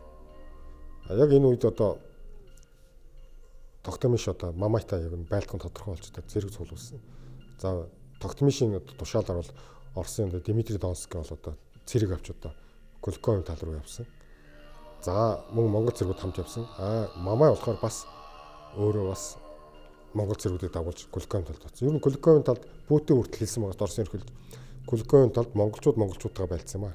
Хоорондоо байлдсан. Тэнд Оросууд туслах чанарын үүрэг үүсгэсэн. Дмитрий Донский яагаад тэнд үхэн хөтлөө байлдаж өгөхөр Тогтомиш хаан тушаал гаргасан. Чи Мамайтай байлдаад хэрвээ ялд байгуулж ирэх юм бол одоо чиний чамайг одоо Москвагийн их хаан болох чинь дэмжлэг үзүүлээд туслая. Их хаан болгоё. Харин ялгдах юм бол чи угаасаа тэнд толгоогоо авчуулаад ингээд дуусна. Тэгээ энэ чинь маш том ширүүн тулдаан болж нэг хоёр талаасаа нэг 40 мянган зэрэг оролцсон. За нэг 50 мянган зэрэг оролцсон том тулдаан болж. За одоо нэгсэнд бол одоо Монголын тэр Алтан ордны улсын хаан Тогтомишийн цэргүүд нэгсэндээ ялсан байна. Тухайд Оросууд дандаа нөгөө манай цэргүүдэд юу байсан шүү дээ. Аль баадаг байсан. Тэгээ Мамай ялагдсан байна. Гэхдээ Мамай ялагдчаад 1300 тэр 80 он Куликовын тулдаанд ялагдчаад дараа нь 1382 онд Калка голдоо дахиад хинтээ байлцсан байт. Тогтомиш хаантай байлцсан байт. Тэгвч тэгээ дахиад ялагдсан. Тэгээ дараа нь удалгүй өөрөө авч байгаа даалуулсан. Куликовын тулдааныг орсож юу гэдэг нь одоо татар Монголын дарлаа чөлөөлөгдлээ тий. Ингээл гэвч дахиад 1380-аас 1480 дахиад 100 жил болоход байж л ирсэн Монгол. 1480 онд Ахмад хааны үед бас Оросууд татвар төлөөлөл явж лсэн. 1512 онд Алтан ордны 1500 онд Алтан ордны сүүлцийн хаанд хүртэл Оросууд татвар төлөөлөл явжсэн. Тэгээ Оросууд л энэ яг үндэсний бахархал одоо тий. Бид ч одоо Чингүнжи амар санаагийн босдоо баг манжийн нөгөө юу гэ тий дарлаас бараг чөлөөлөгдсөн гэж ярьдаг. Яг тэрэн шиг тэр Куликовын тулдаан бол Оросуудын хувьд бол одоо амар санаа Чингүнжи болохгүй одоо тий нэг монголчуудын хүчрэг үед нэг нугсалж чадсан шүү гэдэг нэг тийм бахархал.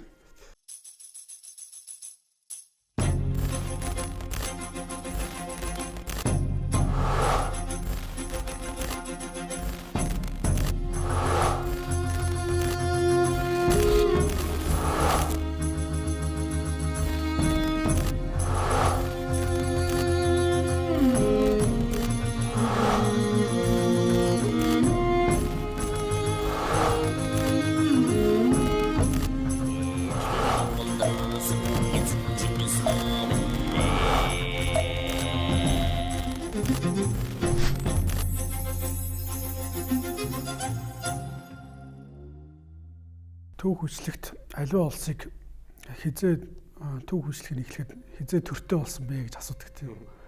Тэгэхээр Орос гэдэг хүмүүс ч одоо хизээ яг төртөө болов.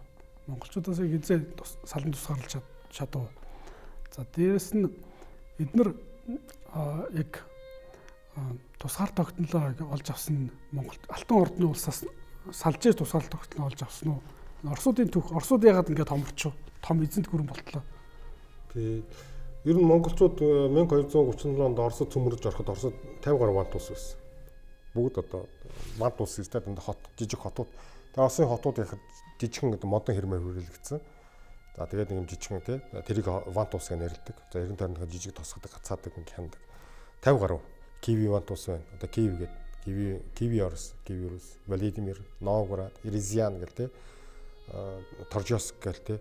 Бүгд одоо нэг улс гэж явдаг гэсэн. Хизээс нэгдмэл байж байгаагүй.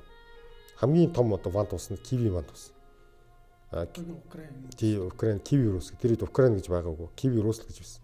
За Киев Русыг 1240 оны 12 сард Батмун хааны зэрэгүүд очиж буулгаж Киевийг бүр үгүйсэн. За энд бол одоо Оросын бусад вангийн зэргүүд бас оролцсон. За тэгээд Оросууд тэр үед маш их баярлж байсан.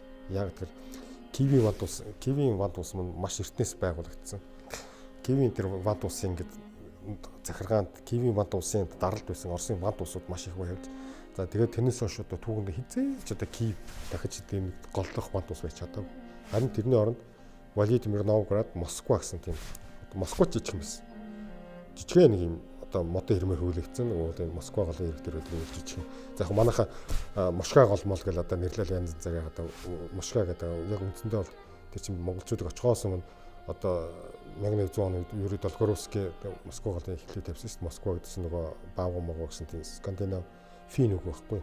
Тэгэхээр манайхан худаа яриад Москва гэдэг чинь Мошка голыг Москва гэсэн юм ач гэдэг юм уу тий. Яг Кремль гэдэг нь монгол үг л да хэрэм гэдэг тий. Хэрэм юу нэ Арбат гэдэг чинь Арбат тахгүй. Арбат манай Арбатын зэрэг татварладаг Арбатууд байрлаж ирсэн зэрэг юм билээ. Манай нөгөө зэргүүд Москваас ч нэг татвар авах та Арбат очиж байрладаг тий.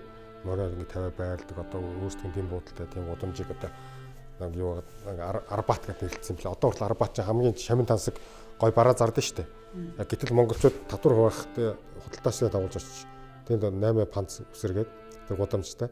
Тэрнээ дэ хөвчлэн ингээд Арбатын гудамж хийж авсараад Арбат талсан байлээ л дээ. Бүр Оросд өөрсдөө хүртэл түүхэнд байд. Тэгээд тэр Киев Рус мөхсний дараа Оросын одоо вант улсууд хоорондоо өрсөлдөж эхэлсэн байд. Хэн ноёлох вант улс болох вэ? Тэгэл одоо Монголын хаан нар очтой нөгөө юу өгдөг? Авилга өгдөг тий, хандив өгдөг, татвар өгдөг. За тэгэж би ингээ Новгородын тодорхойл өгдөг тий, Владимир тодорхойл өгдөг. Тухайлх юм бол одоо Новгород Батганы аян дайны үед нөгөө юу сүйтгэдэг баг ганц хот нь баггүй Новгород. Манайхаа очиж байгаа бол буцчлаа гэж ярьдэн штэ. Намайг шавуу балчигтай болохоор монголчууд буцсан тэр бол худлаа. Ягаад тэгэхээр тухайн үед Сит голын тулдаан болсон. Сит голын тулдаанд Оросууд тал бүрээс эх орны хамгааллыг эцсийн том тулдаан хийж цуглуулсан өөрсдөө. Гэтэл Новгородх нь очив. Батганд харин жилж явуулж биднээс энэ асуудалд оролцохгүй. Хариуд нь одоо баг ямар одоо тий биднээс амлалт өгөх ингээд Батган бол ерөө одоо таансын Сит голын тулдаанд оролцохгүй ингээд төвөөсөх юм бол таансыг оролдохгүй. Зөвхөн татвар авчаал явна. Цаашдынхаа хөгжил чинь одоо тус нэмэр болно гэсэн. За тэгээд Новгородоос бусад бүх вант улсууд оролцож Сит голын тулдаанд Монголын одоо бордоо шанжинд ялагдсан. За тэрнээс хойш айлч одоо вант улсыг сэргэж одоо ганцхан Новгород дахиад 200 жил хөгжсөн. Тэгээд 1480 онд Уграа гол дээр за Оросын одоо 3 дугаар яваа за Алтан ордны одоо Ахмед хаан хоёроор том дайм болох шахсан. За энийг бол түүхэнд Уграа голын сөрөн зөксөл гэж яддаг. Уграа голын сөрөн зөксөл гэдэг нь голын наад цаана хоёр тал харилцан их буугаар буудалцсан шүү дээ. За тэгэж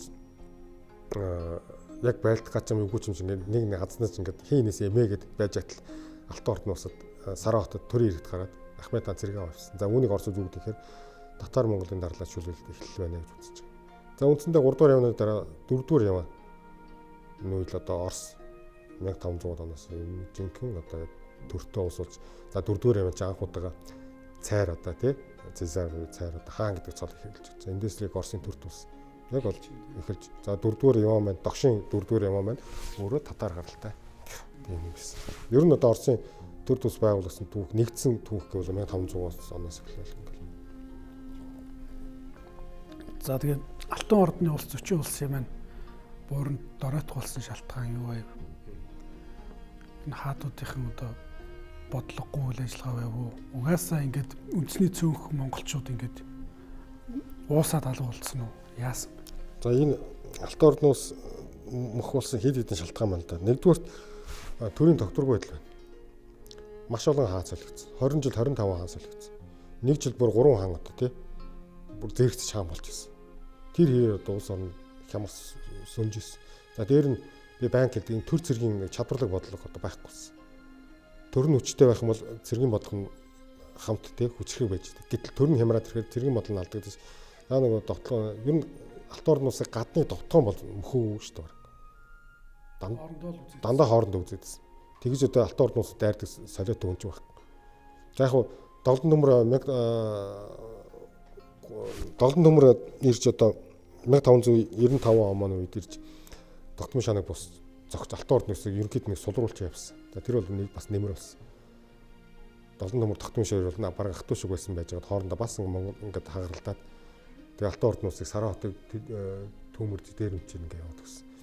За тэгээ ер нь хамгийн нэгдүгürt бол төрийн тогтворгүй. За хоёрдугаарт хоорондын нэг алдцдаг тий. Гуравдугаарт хүн ам хит стамц. Монгол гэдэг нэг анх түрүү ярьсан та 4000 өрх нэг 8 нөгөө монголчууд маань байхгүй болсон. За тэр монголчууд гэдэг юм дотор нь зүгээр одоо нөгөө мангуудууд, татарууд, найманчууд, хэрээдүүд тий. Ингээ мэрэгдүүд ингээ маш олон аваг байсан. Тэрнээс бүгд уусаад одоо Казахстан руу шингэсэн. За тэгээд тэр нөгөө монгол хэлээ мэддэг хүн байхгүй болсон. Одоо Узбек хааны үеэс эхлээд ерөөсөө монголоор ярьдгүй. Гадаадын тэр юу гэдэг чинь нөгөө жуулчдын тэмдэглэлд байгаа. Монгол гэдэг одоо Чингис хааны үр ач нартай ярих гэсэн чинь дандаа түргээр яриад байна. Кипчакгүй элч Алтан ордын улсын хаантай уулзахдаа орчуулах шаардлагагүй түргээр ярьж байгаа байхгүй. Кипчак ч өөрөө түрэг шүү дээ. Тэг ингээ ярьж ингээ. Тэгэхээр одоо нэгдүгээр үндэстэн гэдэг маань өөрөө үүх соёлоо алдаад гэдэг. Өөрийн гэсэн соёл байхгүй. Хэл байхгүй нөгөө биднес хэл мал хэл гурав байхгүй. Хэлээ алдсан. За тэгээ дээр нь хэд их исламжууд ирсэн. Тэгээ нөгөө Монгол гэдэг юм маань үлдэх юм байсан. Цэргийн зэвсгэл төртөө өөрчлөлт гарсан шүү дээ. Одоо биднээс энэ элт чинь хүмүүс яагаад махир байгаагүй. Ийм одоо шулуун элттэй байсан. Гэтэл Бирхан энэ Узбек хааны үед ирээдсэн биднээс махир элттэй болсон. Араб маягийн, Дамаск маягийн тахир элттэй болж ирсэн. За тэгээд хувцсанд угсаатан зууд за яг ингээд түргсэж байгаа. За хувцсан дээр бас ингээд өөрчлөлт болсон. Цэвэр одоо түрэг маягийн хувцс өмсөж эхэлсэн. Юу Монгол дэлмэл байхгүй. Дандаа исламын хаж нөмрөх ингээд нөмөрч байгаа. За энэ маань ингээд юу батж байгаа. Улс ингээд мөхөх. За хамгийн дараагийн юм тэр одоо улс ингээд эдийн засгууд юу сүрд өртсөн. Үйлдвэрлэгч биш. Худалдаа гэж шүтсэн орн болсон. За тэгээд худалдаа гэж шүтсэн маань өөр аяндаа ингэж одоо сулранд ороодох үнс. Улдааны замыг бол дуртай бид нь хаадаг болсон. За мөн дээрс нь худалдаачтай аюул байдлыг хангаж чадах юм байсан. Хуучин бол одоо энэ ярьдаг байсан шүү дээ нөгөө хар орноос бараг Багдад хүртэл толгоон дээр сартаалтай байх хинч дээр юм. Тэр утгаас сараа руу бас хар орноос сараа руу одоо ингээд толгой дээр бас ингээд алтай барай явахад занд нь ямар ч хүн дээр нутг байсан. Гэтэл одоо тэр ажиллагаа үгүй болж худалдааны нөгөө хин аюултай дээрэмтэй газар худалдаа их өвдөр зогссон. За дээрэс нь хитрхи их одоо ноёдууд ирэх мэдлэг өгсөн. Засаглалын хямрал болсон. За ногоон хорд те ногоо их л өөр ихсэн хорд гаргаал. За дээрэс нь Астраханы хаант ус, Казаны хаант ус, Касимийн хаант ус, Сибирийн хаант ус тэгэл одоо Астраханы хаант ус гэл бүр ингээд Крим хаант ус бүр ингээд задраа явчихсан. Яг үндсэн нөгөө Алтан орд ус нь байхгүй болсон. Юу ингээд нэг харахад Астраханы хаант ус. За хажуугт нь Касимийн хаант ус. За Казаны хаант ус. За тэгэл Сибирийн хаант ус, Казахын хаант ус гэдэг. Инхээр ч одоо ямар ч үг болчих. За тэр үедээ захирч чадах. Зөвхөн мамаа ихэд өөрийн нэг ордтой, идгээ ихэд өөрийн нэг ордтой, ногоо ихэд өөрийн нэг орд байх болсон. Орд гэдэг маань эзэмшил. Одоо би хаашаашаа ингээд баг нэг аймаг шиг юм эзэмшиж байна. Тэгэхээр тэднээс сүлдээ нэг төвн хүчгүй болоод салсан нөгөө бие даасан том толгоонууд чинь яаж юм хэр одоо том данхаасан бүтцүүч нь өөртөө төвдөө захирагдах байгаад эхэлж байгаа. өөрсдөө нөгөө юан гүрэн захирдахгүйгээр нөгөө алтан ордын улс маань ингээд явж исэн бол дараа нь тэр үйл хэрэг өөрт нь яг нэг лайн кармууд үйл явр нь өөрт нь хэрж байгаа. Буцаад дотроос нь гарсан нөгөө ордууд маань салаад ингээд одоо улсууд болоод захирдах юм байгаад. Ингээд алтан ордын улс маань 1502 он гэдэг үндсэндээ одоо үгүй болсон. Алтан ордны хаан Өзбек гэж байгаа юм шүү дээ. Тэрний нэрээр энэ Өзбекистан гэж улс бий болсон гэсэн үг нөө. Тийм, ер нь Өзбек одоо Өзбекийн үр ачнараас чинь хувь эзэмшлэлээр яг миний сайн ярьдаг шиг өөрийн улсаа байгуулад Өзбекийн хаан тусаг байгуулсан. За буцаад ингээд Орос руу гараа. Таны нэг ярилцлаган дээр Оросууд ингээд хүчрэх болсон шалтгаан нь ерөөсөө монголчуудаар аюулгүй байдал хангуулж чадсан юм аа. Тэгэж хүчрэгдсэн. Энэ талаар жоохон дэлгэрүүлж байна. Тэгээ ер нь Оросын тэр Александр Невский бол их ухаалаг бодлого явуулсан л та. Хэнийг төшгүй? Европыг уу? Эсвэл монголчуудыг уу? Тэгээ шийдэл нь юу байсан гэхээр монголчууд. Монголчуудад авах нэг юм байсан. Тэр монголчууд ерөөсөө ямар ч шашныг тулгадгүй, ямар ч шашныг хүндэтгэлтэй ханддаг. Алтан ордын тэр улсын зүчийн улсын Сарай хотод их буддын сүм байна, христийн сүм байна, католикч байна, ортодоксч байна, исламын сүмч байна. Нестор улсын сүм дууж ер нь ч гар хүрдэх байна. Тэгээд Европын Оросуудыг эртнээс одоо тэгээ католик болох гэж үзэжсэн л та хэд хэдэн үнэндээ хийжсэн. За тэгээд ялангуяа тэр чууд нуурын тулдаанд Лодог нуурын мөсөн дээр одоо ингээд Тевтоны эрцаарууд ирж. За тэнд одоо 1941 онд Александр Невский тэнд алдарсан шүү дээ. Невский нэм өмөр нэр дээр одоо тэр юунуудыг шивлүүдийг буцаахж тэр эрцааруудыг. За тэгээд тэр тулдаанд бол монгол зэргүүд оролцож. За ямар Германд буцаасан байна. За дараа нь литвчүүдийн хэд хэдэн довтлогог бас монголчууд зогсоож өгсөн. За дараа нь Батхааны дараа тэр тод мөнх дулаа бүх хааны үед бас одоо Унгар руу, Болгар руу манайхан одоо довтлогоо хийсэн. Тэр Батхааны хойш хамгийн том довтлогоонуудыг хийж исэн. За тэр болгонд бол европчуудад хатууд хариуг нь өгч исэн. За үүнээс хойш ерөөсөө ингээд католик шашин дахиж одоо Орос руу одоо үнд их одоо шаардахгүй болсон. Яг тэгэхээр монголчууд үнэ алдатын шашнууд бол тунгаг бичих гаргасан байна. Ялангуяа одоо Узбек хааны тэр хатан дайдуулаа гэх хатан байна. Ордоо гэдэг Орос хоёр ангид ганд гардаг. Тэр нэг хараагүй болчиход хараа ордог. Дайдуулаа хатан болохоор одоо дайдуулаа хатан болохоор Оросын сүм хэдэд тусгай зарлиг гаргасан. Татвараас чөлөөсөн. За сүмийн өмч хөрөнгө талдаж болохгүй. За сүмээс ямар нэг юмыг хэлэхгүй дээрнэж авч болохгүй. За сүмэд Монгол Оросууд тий тодорхой хэмжээнд татвар өгөх хэрэгтэй гэдэг энэ тогтолцоо бол одоо хүртэл Оросууд сүмд өргөл барьц өгдөг асуудлыг бол сүмийн амьдрах нэг арга бол улсаас татаас өгöd байх боломжгүй байна. Харин Оросын ард иргэд өөртөө татвар авах хэрэгтэй гэдэг алт ордны улс авах татварын хэмжээг нийс тодорхой хувийг тэр сүмийнх нь авахыг зөвшөөрсөн. Жишээ нь одоо алтан ордны улсад жилд 1000 лан зоос өгдөг юм бол тэрний одоо 200 лан зоосын одоо сүм авах эрхтэй гэдэг бүр сүмээ хуульчлаад сүмийн одоо он тоолын бичгүүд дээр байгаа. Би одоо Оросын нэг эртний Орос хэлээр бичсэн сүм тоолын бичгийг сүмийн он тоолын бичиг оршуулж байгаа. Тэн дээр яг татварын асуудлыг ингээд тий бүгдийг яг бичсэн байл л дээ. Тухайн хүмүүст анчин гөрөөчин шонхорчин тий тариачингүй бүгд одоо Оросын сүмд одоо татвар өгөх хэрэгтэй мэрхтэй гэдэг бүгдийг тодорхой заасан байна. За энэ бол одоо шашны хөгжүүлэх асуудал дээр маш том одоо төлөвлөж болж байгаа. За энэ мэтээр явбал одоо тэгэл аюулгүй байдлаа хангаж чадж байгаа юм чинь тэр мөнгөө эдийн засгт эргэж орлож тий хөгжилтөө. Одоо жишээ нь нэг литвчүүд юм Литванаар ч юм уу эсвэл одоо Германы эрцаарууд дайрлаа гэж бодоход монголчууд зэрэг авчиж өгдөг. Тэгээ ямар ч тэнийх хүн тэгээд Монголын тэр алтан ордны улсын зэрэгдэн тайрдаг, айдаг гэсэн. Яг тэр тухайн үед маш хүчрэг. Тэр үеийнхээ Оросууд монголчууд хамт Кавказыг байлданд бол маш их ол засаг авч ирсэн. За мөн Юан гүрэн лөө бас ингээ орц зэргүүдийг бас явуулсан. Ер нь тэгээд хүмүүс ингэж ойлгодог байхгүй.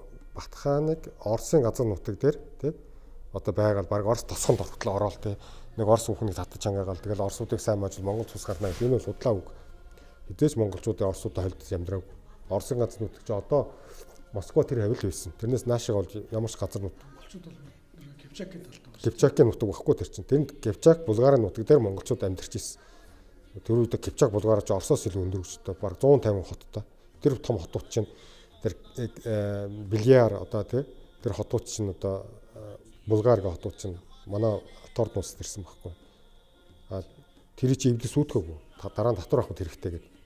Тийм учраас одоо аюул байдал хангаж ирсэн болохоор ямар ч одоо Европын тийм том аян дайм бол монголчууд байхад юу болов. Алт ордны хамгийн сүүлийн хаан Ахмед Шейхийн хувь заяа их бүрхэг гэдэг шүү дээ. Энэ талаар судалгаа өгдөг. Энэ яг Алт ордны улсын сүүлийн хаан мөн үү? Энэ талаар. Тий яг би нэг Шейх Ахмадын тухай нэг өгүүл биччихсэн ба. Тэгтээ их нэлээд судалж ирсэн. Тэгээ Шейх Ахмад бол одоо тэр миний дөрөв ярьсан 1480 оны Уграа голдор байсан Ахмед хааны хүү. Ах トゥ гур байсан. Тэгээ хоорондоо нэлээд таарамж байж байгаа. Хамгийн сүүлд Шейх Ахмад хаан болсон. Тэгээ Шейх Ахмадын хувь заяа их эмгэгтэй ер нь хүчгүй болж эхэлсэн. Өөрт нь хянагддаг юм гэж мэдсэндээ байхгүйсэн. Одоо тухайлбал Монгол дээрс явах бол одоо Монголын лигдэн хаан зөвхөн цахрыг л одоо хянжсэн шүү дээ. Тийм цахрын лигдэн яг тэр шиг одоо Шейх Ахмад зөвхөн тэр нэг Сарай хотын нэг 90 тойрныг л хянжсэн. Төв ордыг л хянжсэн. Их орд гэдэг бол үндсэндээ багассан байсан. Тэгээд Шейх Ахмад дараа нь тэр Шейх Ахмад гэдэг ер нь Алт ордноос Кремийн хаанд тус мөхөөцсөн л доо. Тэгэд Польшууд олзлоод авсан билээ Шейх Ахмадыг. Гэвч одоо нөгөө яагаад ч юм халаагүй. Яагаад гэвэл тухайн үед бас Алтан ордны улсаар дамжуулд одоо тэр Шейх Ахмад хаанаар дамжуулд Польшууд Оросд бас нөлөөгөө тогтоочих гэж бодсон шүү. Тийм учраас толгойн зураг маань нэг хадгалсан. Дээрээс нь Кремийн бас хаан бас авахыг хүссэн боловч үгүйгүй хадгалаад байсан. Гэвч дараа нь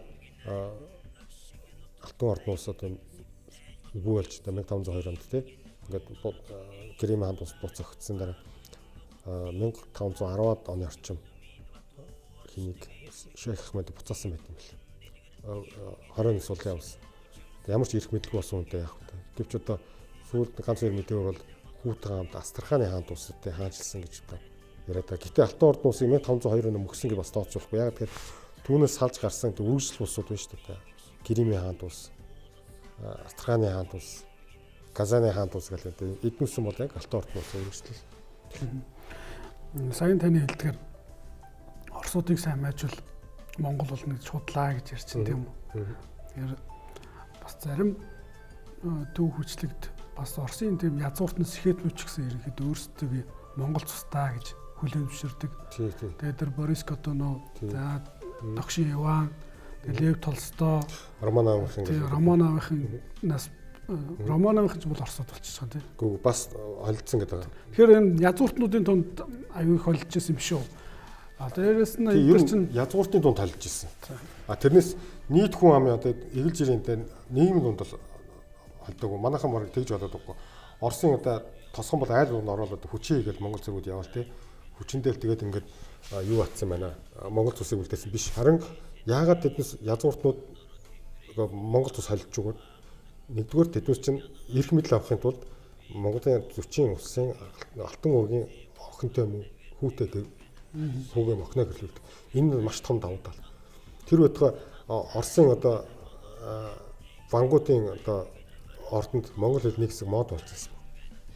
Яагаад гэвэл Монголын хаанаас тэднээс чинь нэг Оросыг захирах батлага эрхээ авдаг. Тэрийг авахын тулд заавал монгол хэл сурсан байх хэрэгтэй.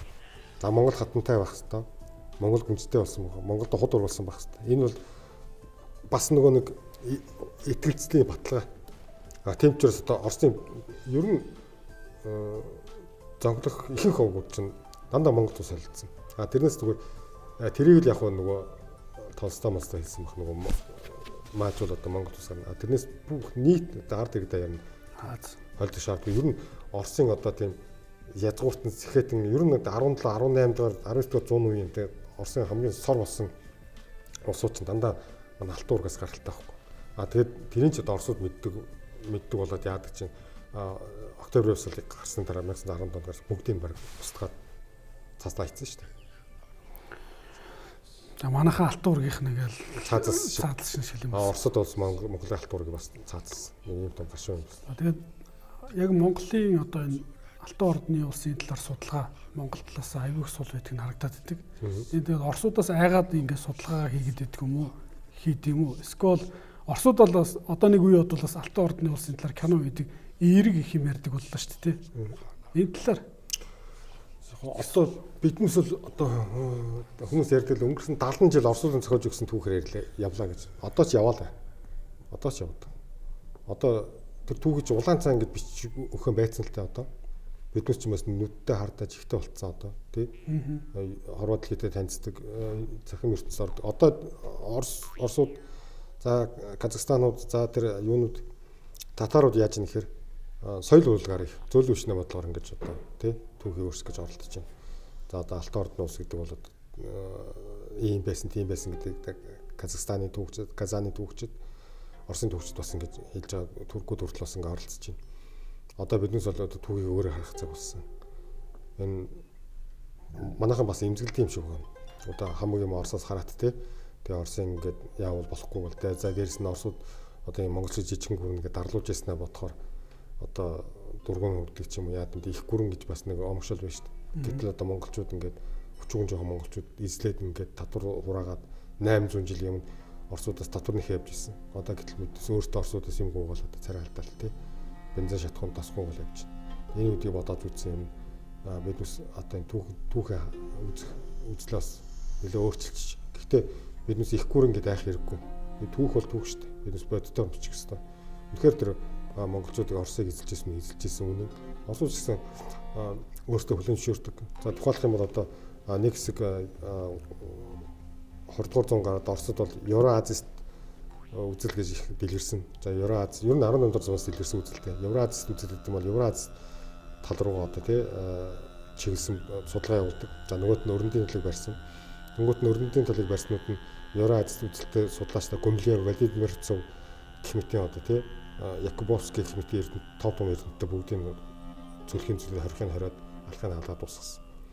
За хамгийн их хэлмэгцэн бол Гумилев байна.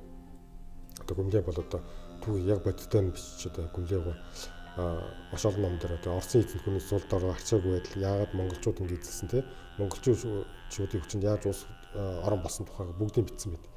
Гэтэл одоо Гумилев чи хэд жил удаа шорондоо хийж цөлдөгт явуулж зохиол бүтээн хааж боож цензурч хийсэн.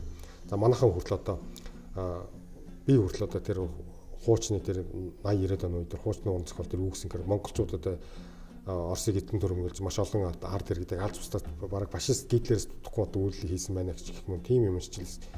Гэтэл одоо тэр үеэс хойш одоо юм нэгдээд юм чөлөөтэй болсон. Биднес түүхийг арай өөрөөр хардаг болсон. За яг түүхийн судалгааны хувьд бол үнэхээр Монгол тоцрогдсон явж байгаа. За номот зөвхөн хамгийн сүүлдээ одоо Монгол Улсын их сургуулиас гаргасан одоо эзэнт гүрний 5 мотын нэг нь зөрчийн ус энэ бол цаашилтай. За Монгол түүх одоо угсаатан зөвхөрлөнгөөс гаргасан бас зэрэг гаргасан бас Алтан ордноос гэдэг ном байна. Гэтэл ном гарч байгаа нь их цаашилтай. Гэхдээ энийг одоо өргөжлүүлэн судлах хэрэгтэй.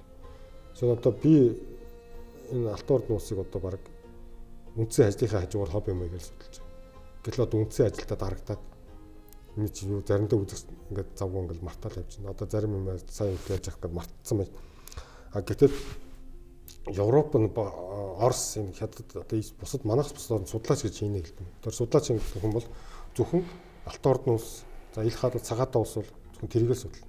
Зөвхөн одоо энэ шилэн аяг баглаа энэ аягаа судалдаг. Өөр юм судална. Гэтэл биднээс хорвоо дэлхийн бүх юмыг хамт юм судлаад ажлынхаа хажуугаарт ингээд төвлөрч чадахгүй. Тэрэнд ингээд нөгөө тий ачааллын гаргаж чадахгүй ингээд алдчихад байгаа байхгүй. Тийм учраас одоо би боддог гэх юм 40 улс судлалын хүрээлэн байгууллага тий дөрвөн бос байгууллага. За энэгээр дамжуул бас нэг тодорхой хэмжээний залуу шүүдийг энэ одоо чиглэлд одоо секц дуулан маягаар хамруулж за энэ судалгааны би өөрөө судалгааны номын санганд бол бэлтцсэн. Надад одоо би бол Алтан ордны улс 200-аад номыг өөрөө захимжуулсан байгаа. За тэгээд тэрийг одоо нээлттэй болгох бодож байгаа. За тэгээд мэдээж оюуны хэмжээ асуудал байгаа. За тэгээд дээрэс нь энэ би Алтан ордны түүхийн талаар 40 улсын түүхийн талаар маш их хэмжээний өгүүлэх боломж гаргал одоо бичиж нэтэд тавьж тэ фэйсбүүк дээр групп байгуул тэн дээр бас хүмүүстэй санд дуудлаас олцдог. Гэхдээ бас ажлын ачаал хажуугаас шалтгаалаад шоорч чадахгүй байна. Бас нэг өөрийн гэсэн тийм залгамжлуулаад явах одоо залгамжлагч тэ хүн хэрэгтэй. Одоо Алтан ордны судал гэх юм бол одоо Монгол 3 дарамт зөөх юм байна. За миний бодлоор Шилхүүн академийн түүх угсаатан зөв хөрвүүлэнгийн одоо багш одоо манай цолдон багш байна. За одоо манай энэ анх баяр одоо чин зэрэг мөсөн багш нар байна. За тэг өөрийгөө нэрлэвэл ингээл ер нь гарын 5. Тийм үү тий. Тэгэхдээ биднес энэ Чингис хааны үеийг судалдаг хүн маш олон байна. Чингис хааныхаа бүр нуус товчийг чэйжэр мэддэг. Тэгэхэд л одоо энэ алтан ордноос руу орчдоггүй нэгдүгээр хэлний бэрхшээл байдаг баг. Орс дээрээс те материалаа даваад ингээ орчуулад явах бас. Тэр бол одоо орс хүн болгон англи хэлгээд орс хэлээч баг ингээ сонирхож байж. Нэгдүгээр хэлний бэрхшээл, хоёрдугаар төр зэсгээс ерөөс дэмжлэг алга. Тухайлх юм бол одоо энэ Орос Казахстан хийж байгаа кинонуудыг хараад дандаа төрийн зүгээс бодлогоор дэмжээ те. Бүр одоо мөнгө төгрөгөөр санхүүжиж хийж байна. Гэтэл би одоо би нэг хурал хийх юм бол надад мөнгө олдохгүй. Одоо дээрэс нэг юм бичээд ингээд нийтлүүлж ихээр нэг дэмжлэг байхгүй те. Иймхрүү жоохон одоо юмнаас болоод одоо ингээд энэ алтан ордны 40 улс судал маань одоо ингээд өөрөөдөө миний бодлоор одоо баг амтай голтол явж байна л гэж үздэг. Татарстан улсад алтан ордны улсын талаар тийм шинжлэх ухааны төв байдаг гэсэн үнэн үү? Байнга форум болдог гэсэн. Одоо алтан ордны судлаар бол одоо хамгийн юм хийж байгаа газар бол Татарстаны Казаны их сургууль байна. Казаны их сургуультай би холбоотой байгаа. Казаны их сургууль маш их юм хийдэг. За тэнд бол одоо алтан ордны улсын түүхээр судалгаа хийж байна. За Казанууд сая бол алтан ордноос байгуулсан 750 жилог тэмдэглэжлээ. Тэгээ ингээ ер нь бодоод хахад манахаас бусдын орнд илүү энэ судалгаанд харуулж байна. Казаны их сургууль бол маш их одоо судалгаа хийдэг, хурал хийдэг, жир болгон хурал хийдэг. За онлайн одоо эрдэмтний сэтгүүлтэй. За тэрэнд би одоо материал өгөхөөр бэлдэж байгаа. Хүсэлтэд явуулсан, зөвшөөрсөн. За тэгээд Татарстан гэдэг улс маань яагаад одоо энэ алтан ордны улсын судалгаа хөгжүүлээд байна гэхээр одоо бидний хийхгүй байгаа л хийгээд байна л да. Татарстан гэдэг үндэстэн бол одоо мэдээж байгаагүй. Хаа вс одоо Чингис хааны татарууд энд ирээд ингээд амьдарсан гэсэн тийм байх. Татарууд одоо энэ татаруудын яг өвөг дээдсэн болохоор эзлэн бүрний булгарчууд цэвэр монголчууд биш. Эднээс бол булгарууд би юу гэж нэхэр Татарстан болоод татар гэсэн нэрийн дор эсэг болог улсуудад нэгдэж энэ явсараад улсыг байгуулсан. За энэ бол цэвэр одоо алтан ордны улсын нэр хүндий Монгол гэсэн юг зээлж одоо энэ Татарстан гэсэн улсыг байгуулж үүнээс одоо яг хуу зарим улсууд хэлж байгаа үгийн сан за тэр зарим нэг ёс заншил тэ айраг мар ингээд юуг нь харах юм бол яг Монгол гэж магадгүй гэж үнэхээр ингээд үзэхээр би бол одоо Монгол гэж хэлэхгүй энэ зүгээр түрэг багсаатнууд яг хуу алтан ордны улсын тэр үеийн хүчрэг байсан татар одоо гэсэн нэрийг тэ авч ашиглаад Татарстан гэж одоо улсыг байгуулсан гэж үзээд байна. Энэ тэгэл өөрийнхөө үндэснийг хөгжүүлэхийн тулд бусдын түүхийг эзэнгүү түүхийг л бид нар өөрсдөө судлах байхад яаж штэ зээлж штэ тэгж хөгжүүлж чинь тийм. Ер нь одоо ингээд түүхгүй хард юм бусдын түүхийг хулгайлдаг л та. Тийм учраас ингээд одоо Монголын түүхийг хэн дуртай нь одоо тий өмчилж гин, хулгайлж гин, авж гин, дээрэмдж гин, өөрийн болгож гин тий. Тэр чинь бүр гоё нэмж хаширлаад биднээс өөрсдөө ийм байсан үдмэд бүр үнэмшмээр хүртэл биднээс түүгийн зохиож өгч шин. Хэрвээ чи түүхээ мэдгүй түүх шин сам зохиож өгнө гэж. Тэгэхээр биднээс мэдхгүйс болоод биднээс зохиосон түүгээр бол амьдарч шин. Одоо тэр Татарстаны Казаны их сургуулиас гаргасан тэр ном одоо маш том хоёр ном ботном гаргасан шүү дээ. Казаны татарын их түүх гэдэг хоёр том зузаан ном гарсан. Тэрийг үзэхэд тэр чигээр одоо Монголын түүхийг одоо өөрийн болгоод одоо бараг л одоо Батханаас өмнө Татарстануудын Евразийн талд нутагт үүсээд амьдарч ирсэн гэж. Гэтэ яг нь Булгар гэдэг хэлэхгүй. Зүгээр татар гэдэг үндэстэн байсан юм шиг ингэж яриад байна. За подкастын сүүлийн асуулт бид хэм бэ? За хүмүүс их асуудаг л дээ. Бид хэм юм бэ гэдэг. Одоо яг зарим нэг гоё хэлбэл байх л та. Одоо бид бол агуу их түүхтэй тий хэдэн мянган жилийн хүнээс эхлээл өнөөдөр хүртэл төр тулстай тий. Ийм би бол харин шүүмжлэлтэй хандмаар. Өнөөдөр биднес хэм юм бэ? Биднес өнөөдөр түүхээ мэдэхгүй. За ёстой нөгөө амтнаар бол одоо яг шоргоолчиг. Шоргоолч нь тарихгүй шүү дээ. Зөвхөн рефлекстэй. Зөвхөн одоо юм зөх хоол идэх те. Ингээ бүх юм рефлекстэй. Яг шоргоолчиг. Жогоон болгол үүмэлээ божигнаас сандарчдаг. Яг тийм шоргоолчиг. Түүгээ мэдэхгүй байна. Төөрчин. Тэгээ их төөрөлдөж чинь. Гэхдээ одоо байнга муугар хэлээд шүүмжлэх юм бол одоо тэгээд хэцүү шүү дээ. Нөгөө очоо алж шат дүүжлэгэл одоо хийх хэлгүй. Яг бид гэдэг бол одоо яг нүүдэлснээсээ салаад нийгэмшээд хотчих тал руу явж байгаа ард түмэн. Одоо нөгөө нүүдэлж ард түмэн гэдэг статус одоо биднес зохихгүй.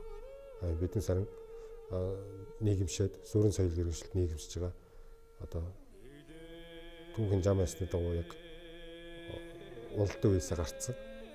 Одоо түүний дараах нэг сэрэг мандалтын нэг завсар хоёрын үед явж байгаа юм ард түмэн. Жохон биднес түлхүүр өгч юм бол биднес яг одоо тэр түлхүүртад ингээд асаад явчих тийм. Одоо машин л гэсэн үг. Ер нь бэлэн. Тийм мөхсөн ард түмэн биш биднес. Бүр одоо сүрхий юм хүчээд ивс ард түмэн чинь. Яг тэр хөгжлөрөө ойртож байгаа л тэр нь завсар байгаа ард түмэн. Биднес одоо жохон цаг хугацааны хүчин зүйлс хэрэгтэй. Тодор харахын тулд түүхээ сайн судлах хэрэгтэй. Өнөөдрийн сэдэв маань Алтан ордны улс буюу Зөчийн улсын талаар ярьцлаа. Өнөөдрийн зочноор цэргийн түүхч, түүхийн ухааны доктор Хошууч Догмодын Сүхбаатар оролцлоо. Таны судалгааны ажилчин амжилт хүсье. Баярлалаа. За.